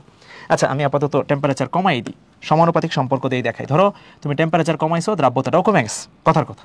এটার মানে কি এবার, তাহলে তুমি বলবো ভাই এখানে আবার একই কাজ হয়েছে, আপনি আগে যদি 10 গ্রাম নিতে পারতেন, এবার আপনার দ্রাব্যতা কমে গেছে, তাহলে আপনার ক্যাপাসিটি আগে যা নিতে পারতেন তার থেকে কমে গেছে। তাহলে এখন একটু ঠান্ডা মাথায় চিন্তা করো, সবাই একটু নড়ে চড়ে মাথাকে জিজ্ঞেস করো, ভাই আপনি আগে 10 গ্রাম নিতে পারতেন, এখন আপনি ধরেন কথার কথা 8 গ্রাম নিতে পারেন, তাহলে বাকি 2 গ্রাম কি হবে? একটু ঠান্ডা মাথায় চিন্তা করো তো। এইখানে 10 গ্রাম আগে নিতে পারতা, এখন তাপমাত্রা কমানোর জন্য দ্রাব্যতা কমে গেছে, ধরো এখন তুমি 8 গ্রাম নিতে পারো, অথবা তোমার কাছে 10 টাকা বা 10 গ্রাম ছিল, এখন টেম্পারেচার কমানোর জন্য এখানে তুমি রাখতে পারবা 8 গ্রাম, তাহলে বাকি 2 গ্রাম কি হবে?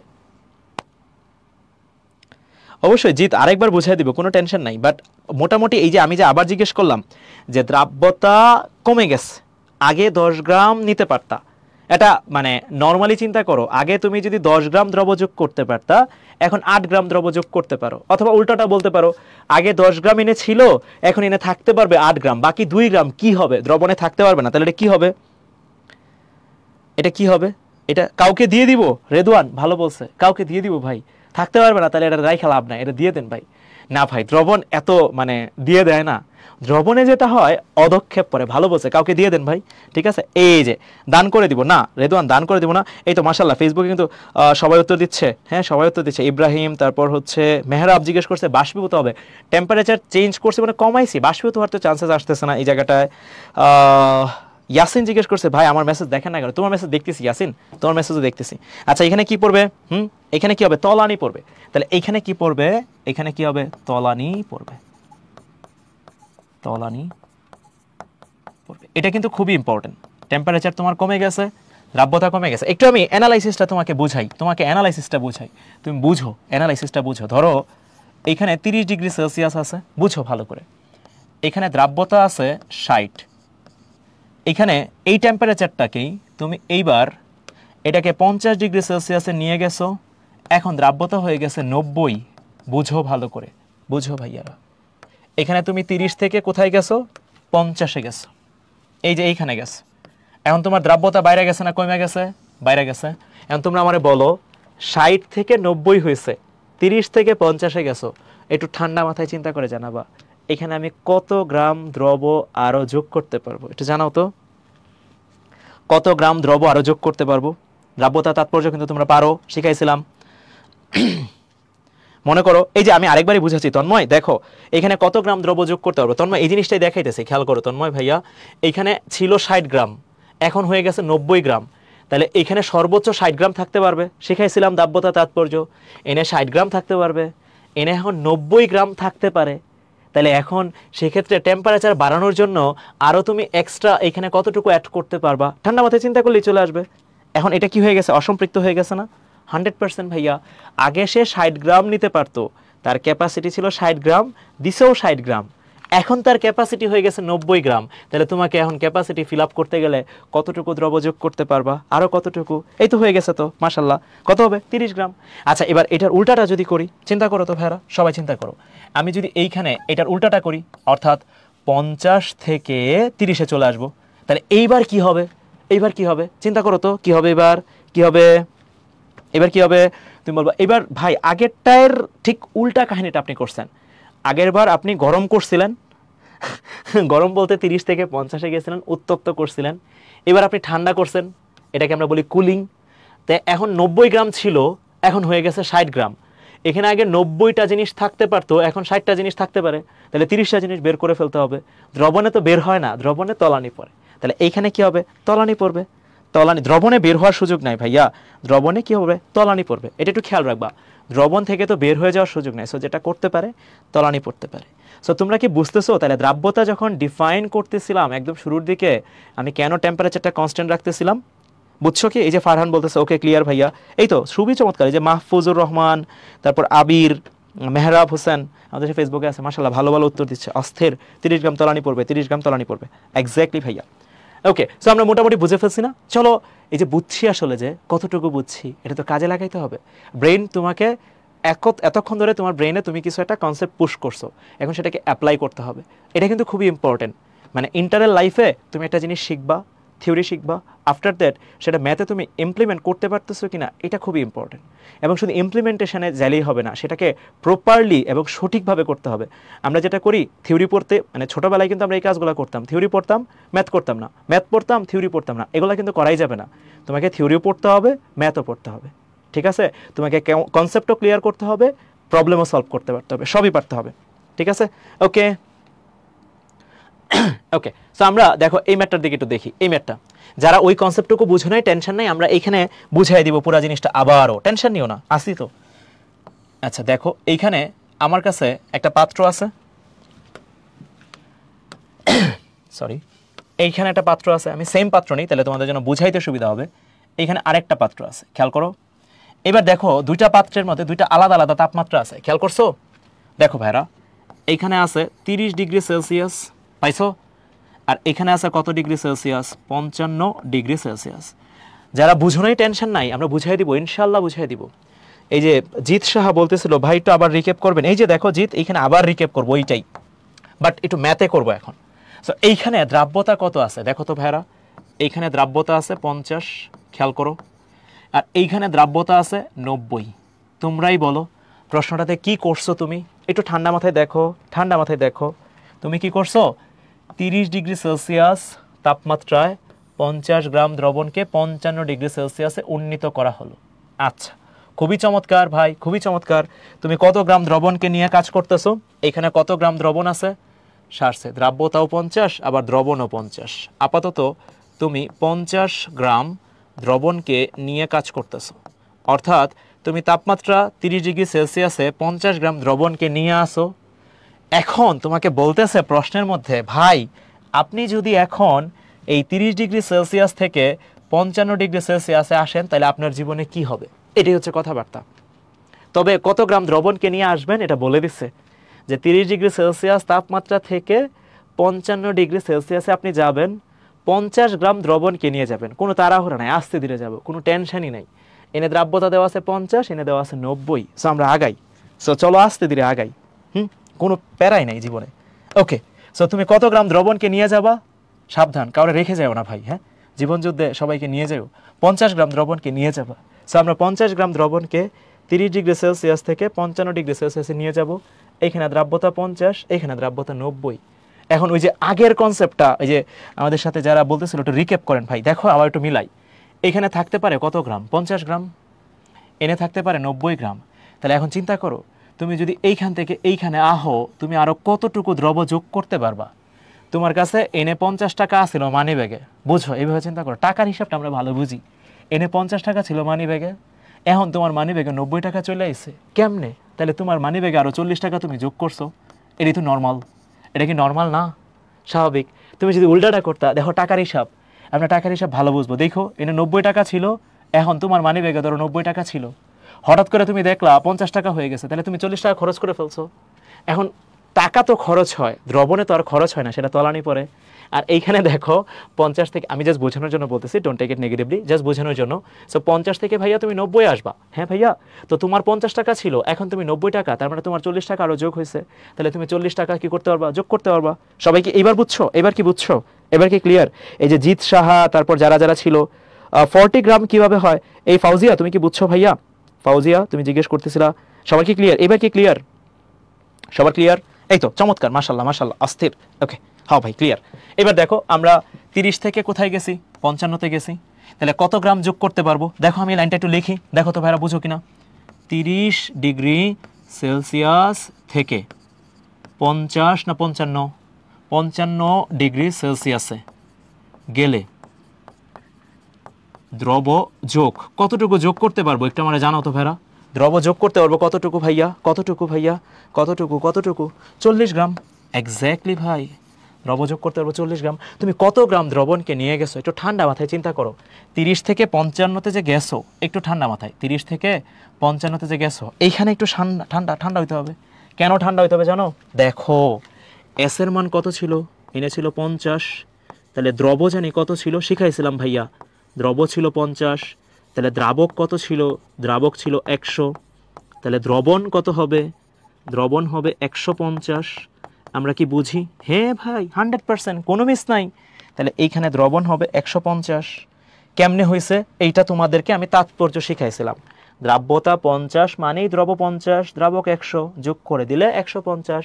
তাহলে তুমি কত গ্রাম দ্রবণকে নিয়ে যাত্রা শুরু করছো?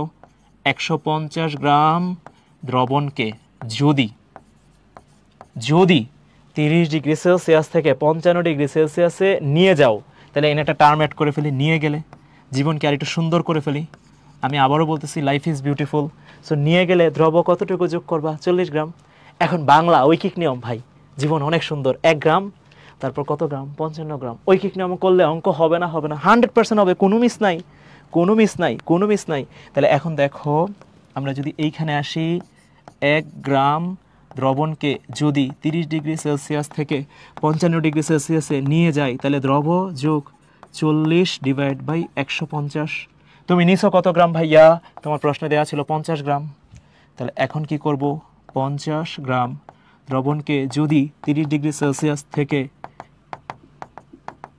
আরে সুন্দর, অস্থির, আসো, হয়ে গেছে, দেখো অঙ্ক শেষ। কি করবা?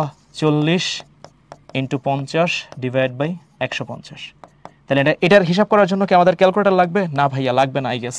দেখো 50, এটা হচ্ছে 3, তাহলে এখানে 3 13 39, তাহলে 13.33 গ্রাম। এই যে 13.33 গ্রাম। না ফারহান, শুনো, দ্রবণ 50 গ্রাম, এটা আইডিয়াল কন্ডিশনে না। তুমি তো ফার্স্টে আইডিয়ালকে চেঞ্জ করছো, এই যে 40 গ্রাম হিসাব করছো, এটা তো আদর্শ কন্ডিশন, বুঝো, এটা তো আদর্শ কন্ডিশন। তারপর তুমি 50 গ্রামকে নিয়ে গেছো, তুমি এই যে এখানে 40 গ্রাম যোগ করছো, বুঝো ফারহান ভাইয়া, পেঁচাও না।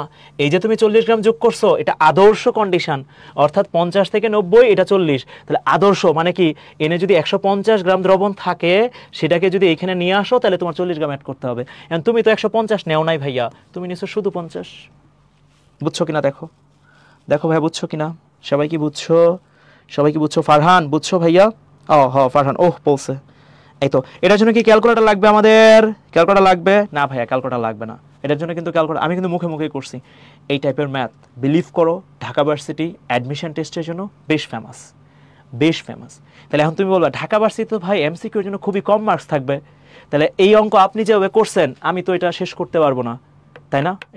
এটা তোমার মনে প্রশ্ন আসতেছে না? এটা কিন্তু মনে প্রশ্ন আসা উচিত যে অ্যাডমিশন টেস্টে ভাই প্রথম কথা ক্যালকুলেটরই নাই, তারপর যদি এত বড় করে করি আমি কি শেষ করতে পারবো?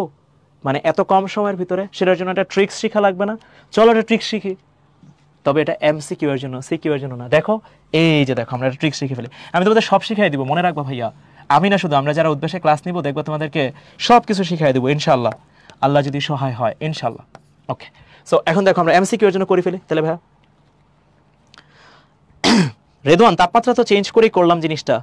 রেদওয়ান জিজ্ঞেস করছে ভাইয়া তাপমাত্রা যদি চেঞ্জ হতো, তাপমাত্রা তো চেঞ্জ করেই করলাম। রেদওয়ান কি জিজ্ঞেস করলো এটা বাবা? দেখো 30 আর 55, তাপমাত্রা তো চেঞ্জ করছি বাবা, দেখো। ওকে, সো দেখো আমরা এইবার যদি একটু চিন্তা করি, এইখানে অল্টারনেটিভ সলিউশন, তবে একটু খেয়াল রাখতে হবে, এটা কিন্তু শুধুমাত্র কার জন্য অ্যাপ্লাই করবা? এমসিকিউ এর জন্য, অন্য কিছুর জন্য অ্যাপ্লাই করা যাবে না, সাবধান। এটা শুধুমাত্র এমসিকিউ এর জন্য, সাবধান সাবধান সাবধান। আচ্ছা, সো এইখানে আমাদের যে অ্যান্সারটা আসবে, সেই অ্যান্সারটা যেন কি করব আমরা, এখানে ছোট্ট করে মডিউলাস লিখব, delta s divide by 100 plus আদি দ্রাব্যতা, ইনিশিয়াল দ্রাব্যতা, ইন্টু দ্রবণ, ব্র্যাকেটে দিব গ্রাম। বুঝছো ভাইরা কথাটা? ডেল্টা এস ইন্টু 100 প্লাস আদি দ্রাব্যতা, এটা শর্টকাট। আদি দ্রাব্যতা বলতে তুমি যেখান থেকে আসো সেখান থেকে তো একটা জায়গায় যাচ্ছ, সো ওই যে আদি বেগ পড়ছিলা না তোমরা, 9-10 পড়ছিলা, যে এখান থেকে যাত্রা শুরু করছো এখানে আসছো, তাহলে এটা তোমার আদি বেগ, এটা তোমার শেষ বেগ। সো আদি দ্রাব্যতা হচ্ছে তুমি যেখানে আসো তখনকার সময়ে যে দ্রাব্যতাটা আছে, আর নিচে কি 100 প্লাস আদি দ্রাব্যতা, আই মানে ইনিশিয়াল, আর উপরে তুমি দ্রাব্যতার পার্থক্য নিছো, একটা মডিউলাস দিছো। What does it means? এখানে অ্যান্সার নেগেটিভ আসবে না, সো কোনো প্যারাই নাই এখানে। আর এখানে দ্রবণের ভরটা কোন এককে নিবা? গ্রাম এককে। দেখি তো আসে কিনা এটা ভাইয়া, চলো তো দেখি তো আসে কিনা, দেখি চলো আসে কিনা। তাহলে এইখানে অ্যান্সার বের করবো, কয় লাইনে বের করবো? 1 লাইনে। দেখো ভাইরা, তো তোমরা একটু খেয়াল করো, আদি দ্রাব্যতা কোনটা দেখো তো, তুমি কই থেকে কই গেছিলা? 30 ডিগ্রি সেলসিয়াস থেকে 55 ডিগ্রি সেলসিয়াস। তোমরা মানে জানো, একটু কষ্ট করে একটু জানো ভাইরা, যে এইখানে আমার আদি দ্রাব্যতা বা কোনটা হবে তার আগে এখানে আদি তাপমাত্রা কোনটা, আদি তাপমাত্রা কোনটা, আদি তাপমাত্রা কোনটা, ভালো করে খেয়াল করো। আদি তাপমাত্রা। ইব্রাহিম ভাই একটু, ইব্রাহিম ভাইয়া তুমি কোনটা জানতে চাচ্ছ একটু জানাবা? ইব্রাহিম তোমার প্রশ্নটা একটু আবার দাও আমাদেরকে। অবশ্যই জানাবো, কেন জানাবো না ভাই। আচ্ছা তাহলে আদি দ্রাব্যতা কোনটা হবে? এই যে দেখো ভাইয়া হয়ে গেছে, তাহলে এটা হচ্ছে আদি, এই যে ইনিশিয়াল। এখন বাকি কাজ অনেক সহজ ভাইয়া, বিশ্বাস করো সহজ। ডেল্টা এস দ্রাব্যতার পার্থক্য, তোমরাই বলো দ্রাব্যতার পার্থক্য কত হবে, তোমরাই বলো ভাইয়া দ্রাব্যতার পার্থক্য কত হবে। তোমরা বলবা আরে এটা তো সহজ জিনিস ভাই, 90 বিয়োগ 50, এটাকে একটা মডুলাসের ভিতরে রাখবো, অ্যান্সার তো নেগেটিভ আসা যাবে না। আদি দ্রাব্যতা হচ্ছে 30 ডিগ্রি সেলসিয়াস তাপমাত্রায় দ্রাব্যতা, তাহলে এখানে কি করবা 100 প্লাস, এখন এখানে আদি দ্রাব্যতা কোনটা হবে? এই যে এটা হচ্ছে তোমার আদি দ্রাব্যতা, আর এটা হচ্ছে তোমার কি দ্রাব্যতা ভাই? ফাইনাল দ্রাব্যতা, কারণ এটা তো তুমি গেছো এটা তোমার আদি। তাহলে এখানে যোগ করব কত দিয়ে ভাইয়া, কত যোগ করব? এখানে যোগ করব আদি দ্রাব্যতা কত আছে, আদি দ্রাব্যতা আছে কত দূর কি লিখতেছি, কত ভাই 50, আর দ্রবণের ভর আছে কত 50। তুমি কি খেয়াল করে দেখছো কিনা জানি না, ওই পাশে যে লাইনটা আসছিল সেই লাইনটাকেই আমরা শর্টকাট বানিয়ে ফেলছি, খেয়াল করছো? জীবন সুন্দর, লাইফ ইজ বিউটিফুল, বারবার বলতেছি লাইফ ইজ বিউটিফুল, এটা 3, অ্যান্সার কত আসবে? 13.33 গ্রাম। দেখো জীবন সুন্দর হয়েছে না হয় নাই? দেখো তো জীবন সুন্দর হয়েছে না হয় নাই? জীবন সুন্দর হয়েছে? সবাই একটু জানাও জীবন কি সুন্দর হয়েছে না হয় নাই? তবে এটা কিন্তু এমসিকিউ এর জন্য করতে হবে। হ্যাঁ এই যে তুয়া বলতেছে ক্লিয়ার। অস্থির অস্থির, থ্যাংক ইউ ভাই।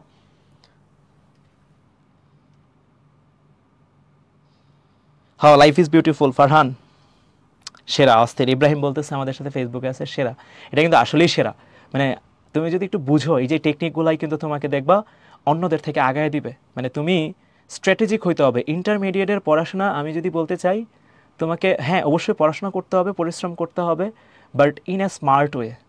মানে এখানে তুমি যদি আগের মতো মানে গড বাঁধা পড়াশোনা করো, গদ বাঁধা, তাহলে কিন্তু সমস্যা আছে। মানে সেখানে আসলে স্ট্র্যাটেজিক হইতে হবে, অনেক স্ট্র্যাটেজিক হইতে হবে। সো আমরা দেখবা ক্লাসে এরকম স্ট্র্যাটেজি শিখাবো তোমাদেরকে। আচ্ছা ওকে, সো চলো শুরু করি। ওকে সো এবার 100 হচ্ছে ফর্মুলার ভাইয়া, 100 হচ্ছে ফর্মুলার, 100 হচ্ছে ফর্মুলার। ওকে সো এটা আমাদের শেষ। আমরা এখন আমাদের জীবনে বেশ মজার একটা জিনিস শিখবো। আমাদের দ্রাব্যতা মোটামুটি একটা জিনিস শিখলাম আলহামদুলিল্লাহ, তাপমাত্রার প্রভাব, দ্রাব্যতার সংজ্ঞা, দ্রাব্যতা থেকে কিভাবে কি করে এটা শিখলাম। এখন আমি তোমাদের এই নীতিটা শিখাবো। অবভিয়াসলি তোমরা এটা 19এই পড়ে ফেলছো, বাট আমি তোমাদেরকে এটা থেকে একটা লাইফ হ্যাক্স শিখাবো, কিভাবে জীবনকে আরও সুন্দর করা যায়। আমি তো আগেই, তোমরা আমার সাথে ক্লাস করে এটা বুঝতেছো, আমরা সবাই তোমার জীবনটাকে সুন্দর করে দিব, যাতে তুমি খুব সহজেই অনেক কিছু করে ফেলতে পারো। সো কিছু স্ট্র্যাটেজি দেখাবো, লাইফ ইজ বিউটিফুল। সো চলো করি। সো চলো এখানে আর কি কি করা যেতে পারে। সো ফার্স্টে আমরা একটু আফবাউ নীতিটা লিখি, এটা তোমরা 19এও পড়ছো, ওই চিত্রটা আমি দিয়ে রাখছি। আমি এখানে একদম পুরা বেসিক আফবাউ নীতি দেখাবো এবং কিভাবে কি হয়েছিল ওই যে ওটা মনে রাখার জন্য বলে দিব। তার আগে তোমাদেরকে একটু বলে রাখি, এসে জানি কয়টা ইলেকট্রন থাকতে পারে, তোমরা কিন্তু এগুলো জানো। এসে কয়টা থাকতে পারে টোটাল ইলেকট্রন? 2টা থাকতে পারে, জানো তো ভেড়া? হ্যাঁ ভাই জানি। পিতে কয়টা ইলেকট্রন থাকতে পারে? 6টা। ডিতে কয়টা জানি থাকতে পারে? 10টা। এফে জানি কয়টা থাকতে পারে? কয়টা জানি ভাইয়া? 14টা। এটা কিন্তু আমরা জানি, জানি না ভেড়া? 100% জানি। এটা কিন্তু আমরা আমাদের নখদর্পণে আছে, টেনশন নাই, এগুলো আমরা শিখবো। দেখবা কেন 10টাই থাকে, কেন 14টাই থাকে, এটার পেছনে লজিক আছে। ব্যাপারটা কিন্তু এমন না হ্যাঁ ক্লাস 10-এর জিনিস রেদওয়ান, কিন্তু ক্লাস 10-এর জিনিসটাই তোমার জীবনে আমি অন্যরকমভাবে দেখাবো, দেখবা খুব সুন্দর লাগবে। আপাতত আমি একটু লিখি, নর্মালি যদি লিখি রেদওয়ান, দেখো এখানে সোডিয়ামের ইলেকট্রন বিন্যাস যদি তোমরা করো তাহলে কি করবা ভাই? এখানে তুমি লিখবা 1s2, তারপর লিখবা হচ্ছে 2s2, তারপর 2p6, তারপর লিখবা 3s1, তাই না ভাইরা? 100%, এটাতে কোনো মিস নাই। ফার্স্টে 1s, এই যে এই যে ভাইয়া আপনি কি এটাই ফলো করছেন না? হ্যাঁ এই যে ফার্স্টে 1s, তারপর 2s, তারপর 2p, তারপর 3s, এই যে দেখো খুব সুন্দর একটা ডায়াগ্রাম লেখা আছে, তাই না? এখন তুমি এটা মনে রাখতে তোমার জন্য কষ্ট হবে আমি জানি, বিশাল বড় সংখ্যা চলে আসলে, ধরো পারমাণবিক সংখ্যা ধরো 90, তোমারে বললাম এটা ইলেকট্রন বিন্যাস করো, তুমি করতে করতে দেখবা তোমার জান শেষ হয়ে যাবে। কিন্তু আমি তোমাকে স্ট্র্যাটেজি শিখিয়ে দেবো, তুমি 1 লাইনে করে ফেলবা, 1 মিনিটে করে ফেলবা। আপাতত একটু আগাই, দেখো ক্যালসিয়াম এটা হচ্ছে 20, আপাতত আরেকটু আগাই, 1s2, 2s2, 2p6, 3s2, 3p6, এটা হচ্ছে 4s2। আমরা আরেকটা একটু মৌল লিখি, এখানে লিখি জিঙ্ক, এটা লিখি 30। এই তিনটা দেখেই তোমার বুঝিয়ে ফেলতে পারবো, 1s2, 2s2 2p6 3s2 3p6 3d10 তারপর হচ্ছে 4s2। এইবার তোমাকে আমি যেটা বুঝাইতে চাচ্ছি মনোযোগ দিও। দেখো এই জিনিসটার সাথে আমরা পরিচিত এবং আমরা জানি, বাট আমরা এখন এটাকে একটু মডিফাই করতে চাচ্ছি। We are smart enough to modify this. কীভাবে মডিফাই করব খেয়াল করো। আমি এইখানে একটা বক্স করি, তুমি একটু দেখো তো এইখানে কয়টা ইলেকট্রন আছে, দেখো তো ভাইরা কয়টা ইলেকট্রন আছে। তো তুমি বলবা ভাই একটু যোগ করেন, 6 আর 2 8 আর 2 10, কয়টা ইলেকট্রন আছে? 10টা ইলেকট্রন আছে। এটা মেক সেন্স করে। এখন 10 ইলেকট্রন বিশিষ্ট পরমাণু কে? নিষ্ক্রিয় মৌল। তুমি জানো 10 ইলেকট্রন বিশিষ্ট পরমাণুকে নিষ্ক্রিয় মৌল। কে সে? হ্যাঁ, কে সে ভাইয়া? সো এইখানে কে মৌলটা হবে? এইখানে মৌলটা হবে হচ্ছে নিয়ন। কে হবে? এই যে দেখো ভাইয়া নিয়ন। তারপর কি দিব? 3s1। এই দেখো এখন আপনি কি করলেন, আমি একটু শোনো ভাইরা, নিয়ন যে মৌলটা আছে একটু তাকায় দেখো তো, একটু তাকায় দেখো, মনোযোগ দিয়ে এইখানে কথাগুলো খুবই ইম্পর্টেন্ট। নিয়ন যে মৌলটা আছে এটা সোডিয়ামের আগের না পরের নিষ্ক্রিয় মৌল? একটু চিন্তা করো তো, নিয়ন যে মৌলটা আছে সেটা কি সোডিয়ামের আগের না পরের নিষ্ক্রিয় মৌল? তাহলে তুমি বলবো ভাই নিয়ন তো অবভিয়াসলি পরের, কারণ এটা তো 10 ভাইয়া। তাহলে এইখানে আমরা নিষ্ক্রিয় মৌল সেটাই নিব যেটা হচ্ছে এই মৌলটার আগের, ভালো করে আগের প্লাস আরেকটা কথা বলা যায় কাছের। মনোযোগ দিয়ে শুনবা। তাহলে আমাদের ফিলোসফি হচ্ছে আগের প্লাস কাছের। এই জিনিসটা খুবই ইম্পর্টেন্ট। আমি এটা লিখি, দেখো আমাদের ফিলোসফি হচ্ছে আগের প্লাস কাছের। এই ফিলোসফিটা খুবই ইম্পর্টেন্ট। তাহলে তুমি সবাইকে নিবা না, তুমি নিবা কি? তোমার মৌলটা তুমি যদি মনে করো কথার কথা 30 হও, তাহলে নিষ্ক্রিয় মৌল আছে ক্রিপ্টন 36, এর আগে আছে আর্গন 18, তাহলে তুমি কারে নিবা? আর্গনকে নিবা। আগের প্লাস কাছের। হিলিয়ামকে নিয়ে লাভ নাই, কাছের যেটা। ভাই আমি না বুঝি নাই, আমি এটা আমি ধরতেই পারতেছি না, এটা আমার মাথায় ঢুকে নাই। কোনো সমস্যা নেই, দেখো এইটা আরেকটা এক্সাম্পল করি। দেখো এইখানে এই যে আগের পরের ব্যাপারটাও না আমার ক্লিয়ার না ভাই, টেনশন নাই, আমি বুঝাই দিব, কোনো প্যারা খাও না, আসি তো, ঠিক আছে? সো দেখো এইখানে এটা কি হবে? 1s2 2s2 2p6 3s2 3p6। একটু ইলেকট্রন যোগ করো, 6 আর 2 8 আর 6 14, 2 16 আর 2 18। এটা কার পারমাণবিক সংখ্যা একটু জানাও তো ভাইরা? কার পারমাণবিক সংখ্যা? কার কার কার ভাই কার? তো তুমি বলবা এখানে 6 আর 2 8 আর 6 14 আর 2 16 আর 2 18। একটু চিন্তা করো, ক্যালসিয়ামের আগের নিষ্ক্রিয় মৌলকে এবং কাছাকাছি, তাহলে সে আর্গন। তাহলে এখানে যেন আমরা কি লিখবো? এই যে দেখো জীবনটাকে সুন্দর করে ফেললাম। মানে কি ভাই, আমরা কি এইভাবে লিখতে পারবো এখন? 100%, কোনো মিস নাই ভাইয়া, তুমি লিখতে পারবা। এবং এটা কিন্তু হচ্ছে বেশ স্ট্যান্ডার্ড একটা ওয়ে, যেটার মাধ্যমে তুমি এই আর্গন লেখা মানে হচ্ছে তুমি এটুকু লিখে ফেলছো ভাইয়া, জীবন বেশ সুন্দর হয়ে গেছে। এই আর্গন এটুকু লেখার আর দরকার পড়তেছে না, কারণ এটা মানেই তো আর্গন ভাইয়া। তুমি অলরেডি 18 লিখে ফেলছো, 18 আর 2 20, দেখো হয়ে গেছে। দেখছো আগের প্লাস কাছের, ভালো করে শুনবা, ঠিক আছে? আগের প্লাস কাছের, আগের প্লাস কাছের। ক্লিয়ার? হ্যাঁ ভাই ক্লিয়ার। এবার দেখো আরেকটা করি। দেখো এইখানে আবারও 1s2 2s2 2p6 3s2। এই যে দেখো এটা কার? আবার তুমি বলবো আরে এটা তো আগেরটাই হয়েছে, এটা আর্গন হবে। তারপর হচ্ছে 3d10, তারপর হচ্ছে 4s2। এখন এটুকু তো লিখছি, আমি এটা বুঝছি ভাই, আগের প্লাস কাছের, এটা আমি বুঝে গেছি। এখন এখানে আমাকে একটু আরেকটা কথা বলেন। এই যে আর্গন লিখছেন, এরপরে আপনি 3d লিখছেন, 4s লিখছেন, এটা তো আমার আবার মনে থাকবে না, আমি খুবই মানে হচ্ছে আমার ব্রেন হচ্ছে খুব বেশি ওয়ার্কেবল না। সো এটার জন্য কোনো টেকনিক কি আছে যেটার জন্য জীবনটা একটু সুন্দর হতে পারে? অবশ্যই টেকনিক আছে। সো চলো আমরা টেকনিকটা দেখি, যেটার মাধ্যমে আমরা এটা মনে রাখতে পারবো। একটা জিনিস ভাইয়া, আমাদের ব্রেন কিন্তু আসলে দুর্বল না, আমরা আসলে আমাদের ব্রেনকে ইউজ করি না। ভালো করে শোনো ভাইয়া, তুমি তোমার ব্রেনকে যত বেশি প্রশ্ন করবা, আমি সেই শুরু থেকে বলতেছি, ব্রেনকে যত বেশি কোয়েশ্চেন করবা তোমার ব্রেন তত বেশি ওয়ার্কেবল হবে। যত বেশি ওয়ার্কেবল হবে সেটা থেকে তুমি তত ভালো আউটপুট নিয়ে আসতে পারবা। এই জন্য ভাইয়া প্র্যাকটিসের বিকল্প নাই। আচ্ছা, সো চলো আমরা একটু আগাই, এটাকে একটু জীবনটারে সুন্দর করি, আসো। আচ্ছা আসো জীবনটারে সুন্দর করি। দেখো আমি লিখে রাখছি লাইফ হ্যাক্স। সো এটা যদি বুঝো জীবন আসলেই সুন্দর হবে। খেয়াল করো, আমরা একটু নিষ্ক্রিয় মৌলগুলা লিখি। নিষ্ক্রিয় মৌলগুলা কারা কারা আছে তুমি কি জানো? হ্যাঁ ভাই, হিলিয়াম, নিয়ন, এখানে কি আছে বলো তো? আর্গন, এনে আছে ক্রিপ্টন, জেনন, এনে আছে রেডন, আর এখানে জানি কি আছে? অর্গানসন। এরপরে ভাই আপনি কি করবেন? এরপরে এটার ভিতরে আমরা ছোট ছোট কিছু কাজ করব। এই যে মৌলগুলা লিখছো না ভাইয়া, এদের পর্যায় আর পারমাণবিক সংখ্যাগুলো আমরা একটু লিখে ফেলবো। এদের পর্যায়ে আর কি লিখবো জানো? পারমাণবিক সংখ্যাগুলো লিখবো। আমরা একটা ফরম্যাটে চলে যাচ্ছি, একদম ফর্মুলা বানায় ফেলবো, ম্যাথের মতো ইলেকট্রন বিন্যাস করব। মানে ইকুয়েশন বেসড ইলেকট্রন বিন্যাস যে হইতে পারে তোমাকে আমি আজকে শিখাই দিব। তোমাকে এগুলা অনেকে অনেক শর্টকাট শেখাবে, ওই যে এগুলা বলবে শুনো শুনো ডিপিএস করো, এটার থেকে আমারটা অনেক বেশি ইফেক্টিভ এবং বেশ সহজ। খেয়াল করো। সো আমরা ফার্স্টে এটার পারমাণবিক সংখ্যাটা লিখি। এটা 2, এটা হচ্ছে 10, এটা হচ্ছে 18, এটা হচ্ছে 36, এটা হচ্ছে 54, এটা হচ্ছে ভাইয়া 86, এটা হচ্ছে 118। এটা আপনি কি লিখছেন?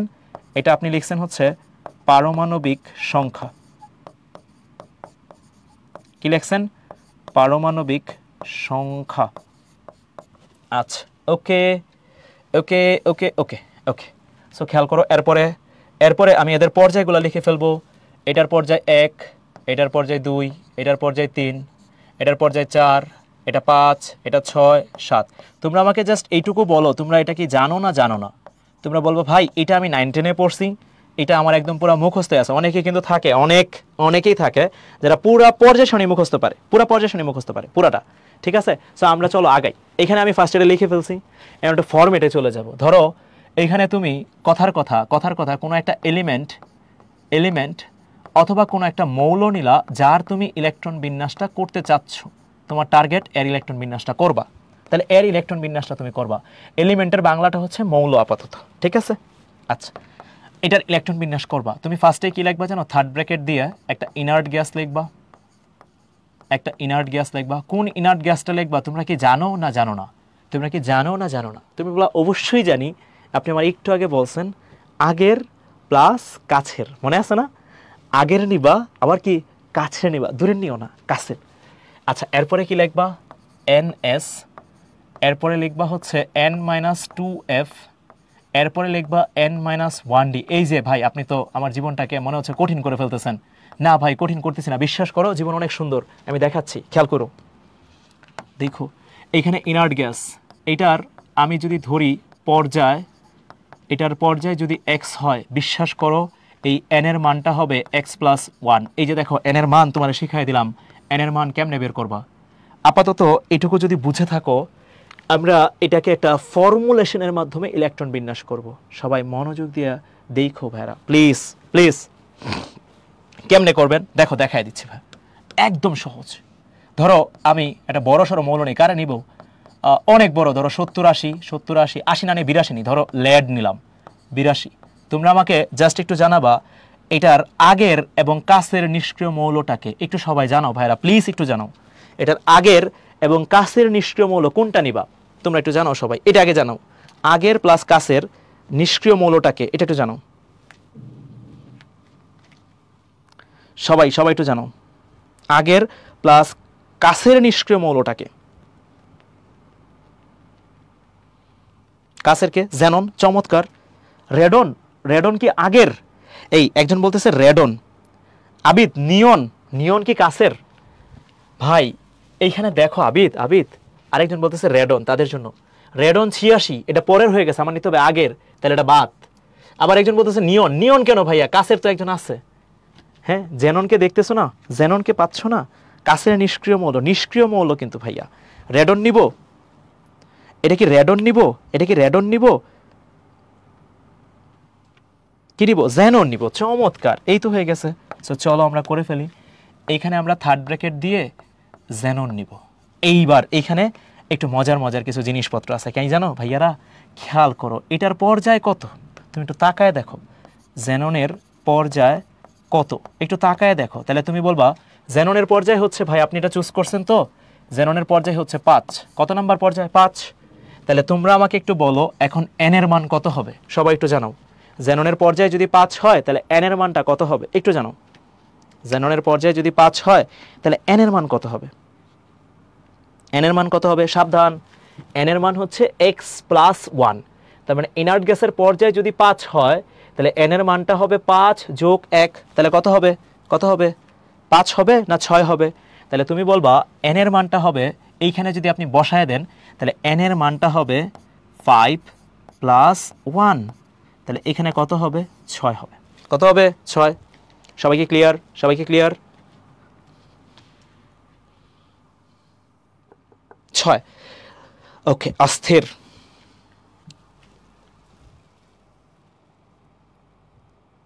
ওকে, সো এইবার আমরা একটু n এর মানগুলো বসায় দিব ইকুয়েশনের মধ্যে যা আছে as same as it is বসায় দিব। n এর মান কত আছে ভাইয়া? n এর মান কত আছে 6, তাহলে বসায় দিব 6s। তোমরা একটু বলো n - 2f, তাহলে n এর মান যদি 6 হয় তাহলে এটা কত হবে? এটা হবে 4f। n - 1d, তাহলে কত হবে এটা? এটা হবে 5d। 6 থেকে বাদ দিচ্ছি, এখানে হবে 6p। দেখো ভাই বুঝছো কিনা?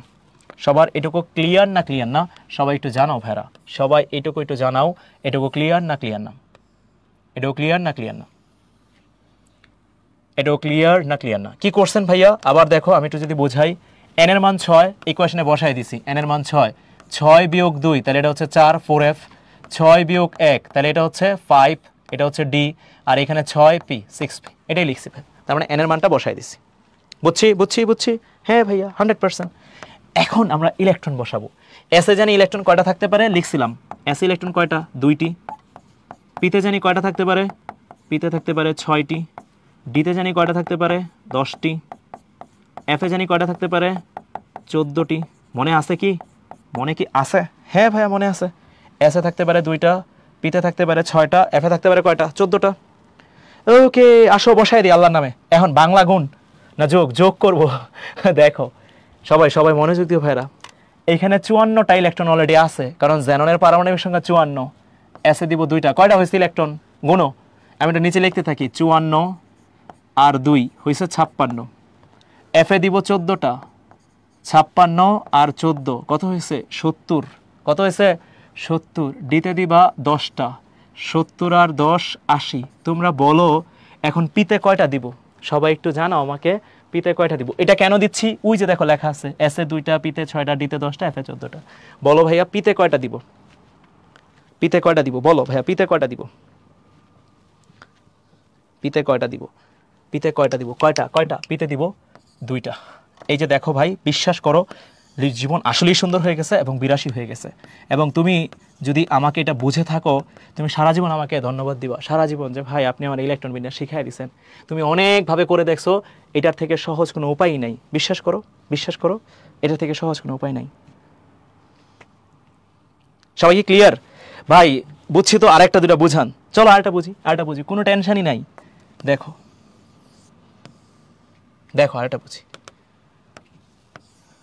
দেখো সো আমরা আরেকটা নেই, কোনটা নিবা? আচ্ছা এটা নেই, টিন নেই, SN50 এটা নেই, টিন 50। দেখো তোমরা বলো এখানে ইনার্ট গ্যাস কোনটা নিবা? তোমরা এখন আমাকে পুরোটা জানাবা, আমি আর কিছু করবো না, তোমরা জানাবা ইনার্ট গ্যাস কোনটা নিবা। SN50 নিছি। টিন কোনটা নিবা? SN50। তাহলে কোনটা নিবা? কাছের প্লাস আগের নিতে হবে। কাছের প্লাস আগের কোনটা নিব? তাহলে কাছের প্লাস আগের 50 আছে, তাহলে 36 কাছের। তাহলে ক্রিপ্টন এই হয়ে গেছে। জীবন এখন আস্তে আস্তে আগাইতে থাকবো। ক্রিপ্টনের পর্যায় কত? দেখো ক্রিপ্টনের পর্যায় কত লেখা আছে, দেখো ক্রিপ্টন কয় নাম্বার পর্যায়? ক্রিপ্টন ভাইয়া কয় নাম্বার পর্যায়? 4 নাম্বার পর্যায়। কয় নাম্বার? 4 নাম্বার। তাহলে n এর মান কত? x + 1। তাহলে কত হবে? পর্যায় তো হচ্ছে x, তাহলে এখানে হচ্ছে 4 + 1, তাহলে কত হবে? 5s। তাহলে এখানে হবে 5, n এর মান হচ্ছে 5। এখন দেখো আমরা ওই ফর্মুলাটা লিখি, এই যে এই ফর্মুলাটা লিখবো, এখানে লিখবো 5s, এখানে লিখবো 5 - 2f, এখানে লিখবো 5 - 1d, আর এইখানে লিখবো 5p। হ্যাঁ ভাই এটাতে কোনো সমস্যাই নাই, আসলেই কোনো সমস্যা নেই। আচ্ছা সো এবার আমরা একটা কাজ করি,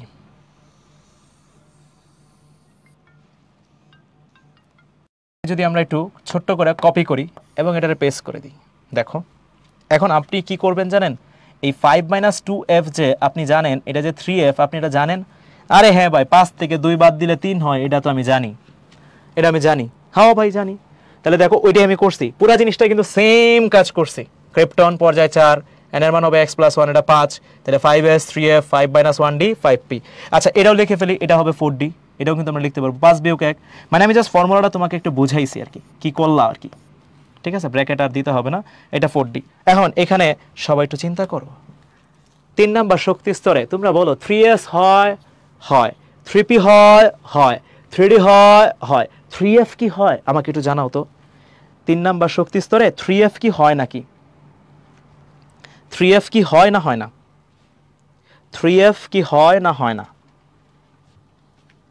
3f হয় ভাইয়ারা, তোমরা মনে করো, তোমরা এটাও কিন্তু তোমরা পড়ছিলা ভাইয়া, বিশ্বাস করো তোমরা পড়ছো। এই যে 3 নং শক্তি স্তরে 3s 3p 3d, কিন্তু তোমার যদি কেউ বলে 3f, তুমি বলবা আয় রে ভাই আপনি আপনি এটা বাদ দেন, 3f হয় না ভাইয়া, 3f হয় না। তাহলে এইখানে এই 3fটা আগেই কাইটা দিতে হবে, এটা আগেই বাদ, এটা হয় না, এটা সম্ভব না। এখন ইলেকট্রন বসাবো, মিলে যাবে। চলো বসাই দিই, জীবন সুন্দর। যে হয় না তারে রাখবো নাকি আমি? যে হয় না, রিয়েলিটিতে এক্সিস্টই করে না, সেটা তো আমি রাখবো না, এটাই স্বাভাবিক না? ওকে, সো আমি বাদ দিয়ে দিলাম। সো এখন চলো ইলেকট্রনগুলো বসাই দিই। ক্রিপ্টনে আছে কয়টা? 36টা, বসাইলাম 36টা। আচ্ছা 5s এর 2টা, তাহলে 5s এর 2টা হয়ে গেলো 38টা। ডিতে কয়টা দিবা? ডিতে দিতে পারি 10টা, তাহলে 38 আর 10 কত? 48। এবার তোমরাই বলো 5p-তে কত দিবা? তোমরাই বলো 5p-তে কত দিবা? সো তোমরা কত দিবা 5p-তে? 5p-তে 2 দিব, তাহলে তো 50 হয়ে গেছে। এই যে দেখো 2 হয়ে গেছে, এই যে দেখো 50 হয়ে গেছে। তোমরা বলো কঠিন লাগলো এটা? সবাই বলো, সবাই বলো, এটা কি কঠিন লাগলো?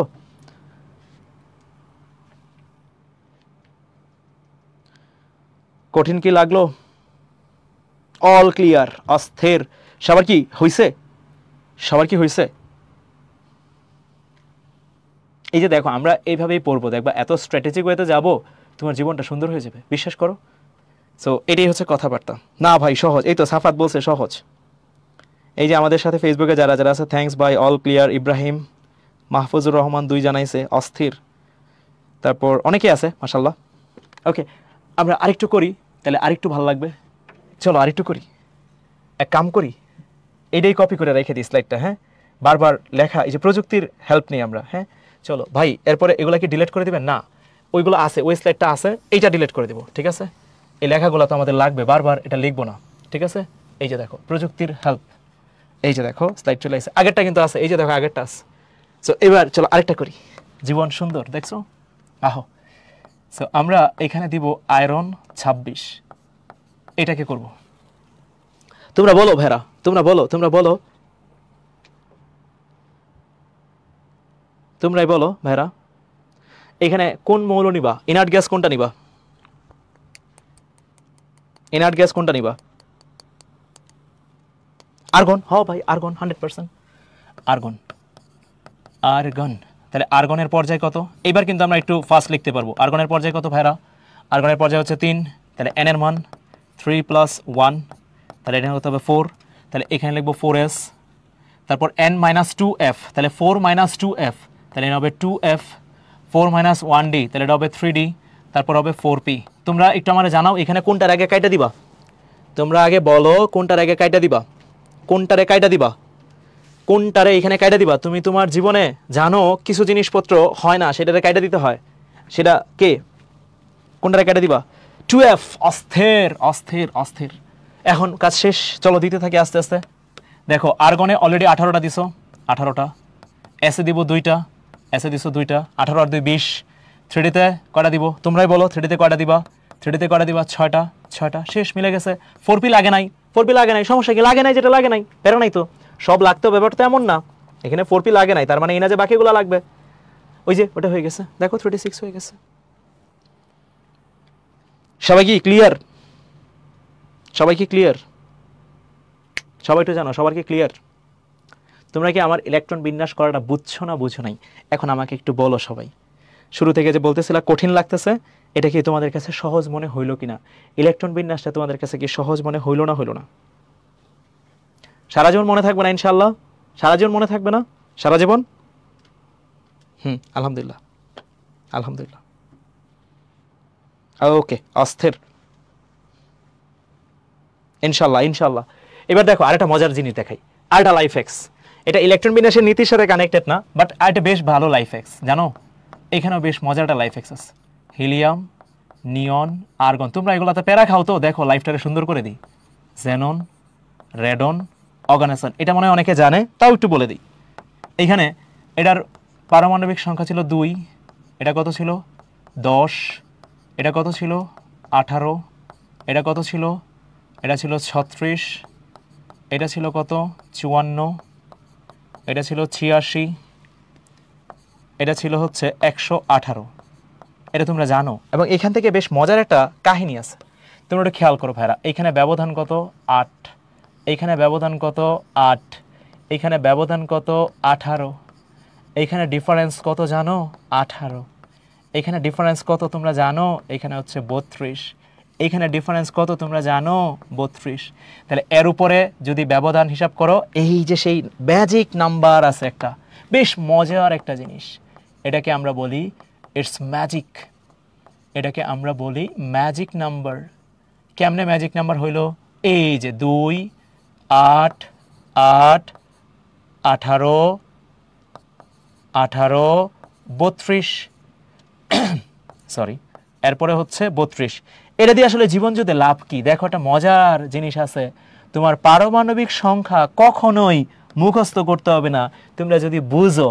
দেহ আমি দেখাই, hydrogen, lithium, sodium, potassium, rubidium, caesium, francium. খালি তুমি হাইড্রোজেনের পারমাণবিক সংখ্যাটা জানো কিনা খালি কইবা, তাইলেই হইব। এটার পারমাণবিক সংখ্যা কি জানো? হ ভাই জানি। বিশ্বাস করো, বিশ্বাস করো, তোমার আর বাকিগুলো একটাও জানতে হবে না। এটারটা কত যোগ করবা জানো ভাইয়ারা? 2 যোগ করবা, তাহলে হয়ে যাবে 3। এখানে কত যোগ করবা জানো? এটার সাথে 8 যোগ করবা, দেখবা এখানে হয়ে যাবে 11। এখানে কত যোগ করবা জানো? 19। আরও 8 যোগ করছো। তোমরা কি বুঝতেছো কি করছি আমি? এইখানে কি যোগ করবা জানো? 18 যোগ করবা, দেখবা 37 চলে আসবে। এইখানে কত যোগ করবা জানো? আরও 18 যোগ করবা, দেখবা 55 চলে আসছে। এটার পারমাণবিক সংখ্যা, এইটার পারমাণবিক সংখ্যা কত হবে জানো? 87। তুমি কত যোগ করবা জানো? 32।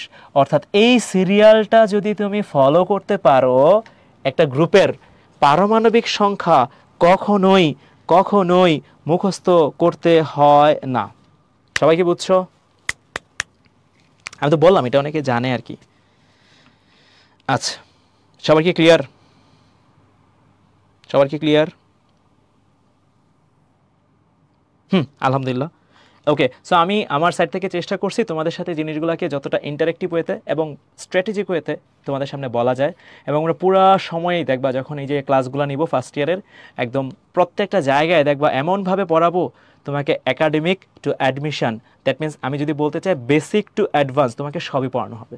এবং দেখবা প্রত্যেকটা জায়গায়, আমি আবারও বলতেছি ভাই, ফিজিক্স বা ম্যাথের থেকে, এটা এভাবে বলা ঠিক না, বাট ছেলে পেলে রং মেসেজ নিতে পারে, বাট একটু মনোযোগ দিয়ে শুনো, ফিজিক্স বা ম্যাথের থেকে কেমিস্ট্রিতে তুমি যদি একটু স্ট্র্যাটেজিক হও, কেমিস্ট্রিতে মার্কস তোলাটা কম্পারেটিভলি ইজিয়ার, অ্যাডমিশন টেস্টেও বোর্ডেও, ঠিক আছে? সো তুমি যদি একটু স্মার্ট হও তাইলেই হবে। সো তোমাকে একটু, আমি বললাম কিন্তু বারবার, তুমি ব্রেনকে প্রশ্ন করবা, উত্তর পাবা। তুমি যত বেশি ব্রেনকে প্রশ্ন করবা, তোমার ব্রেন তত বেশি অ্যাক্টিভ হবে।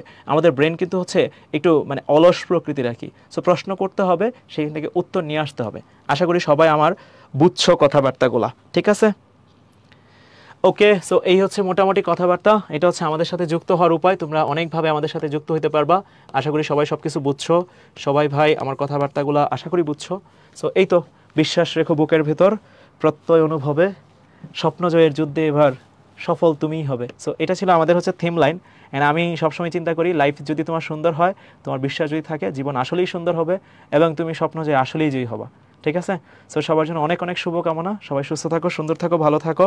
ইনশাল্লাহ তোমাদের সাথে দেখা হবে, ক্লাস নিব ইনশাল্লাহ, আল্লাহ যদি বাঁচায় রাখে, ঠিক আছে? আসসালামু আলাইকুম।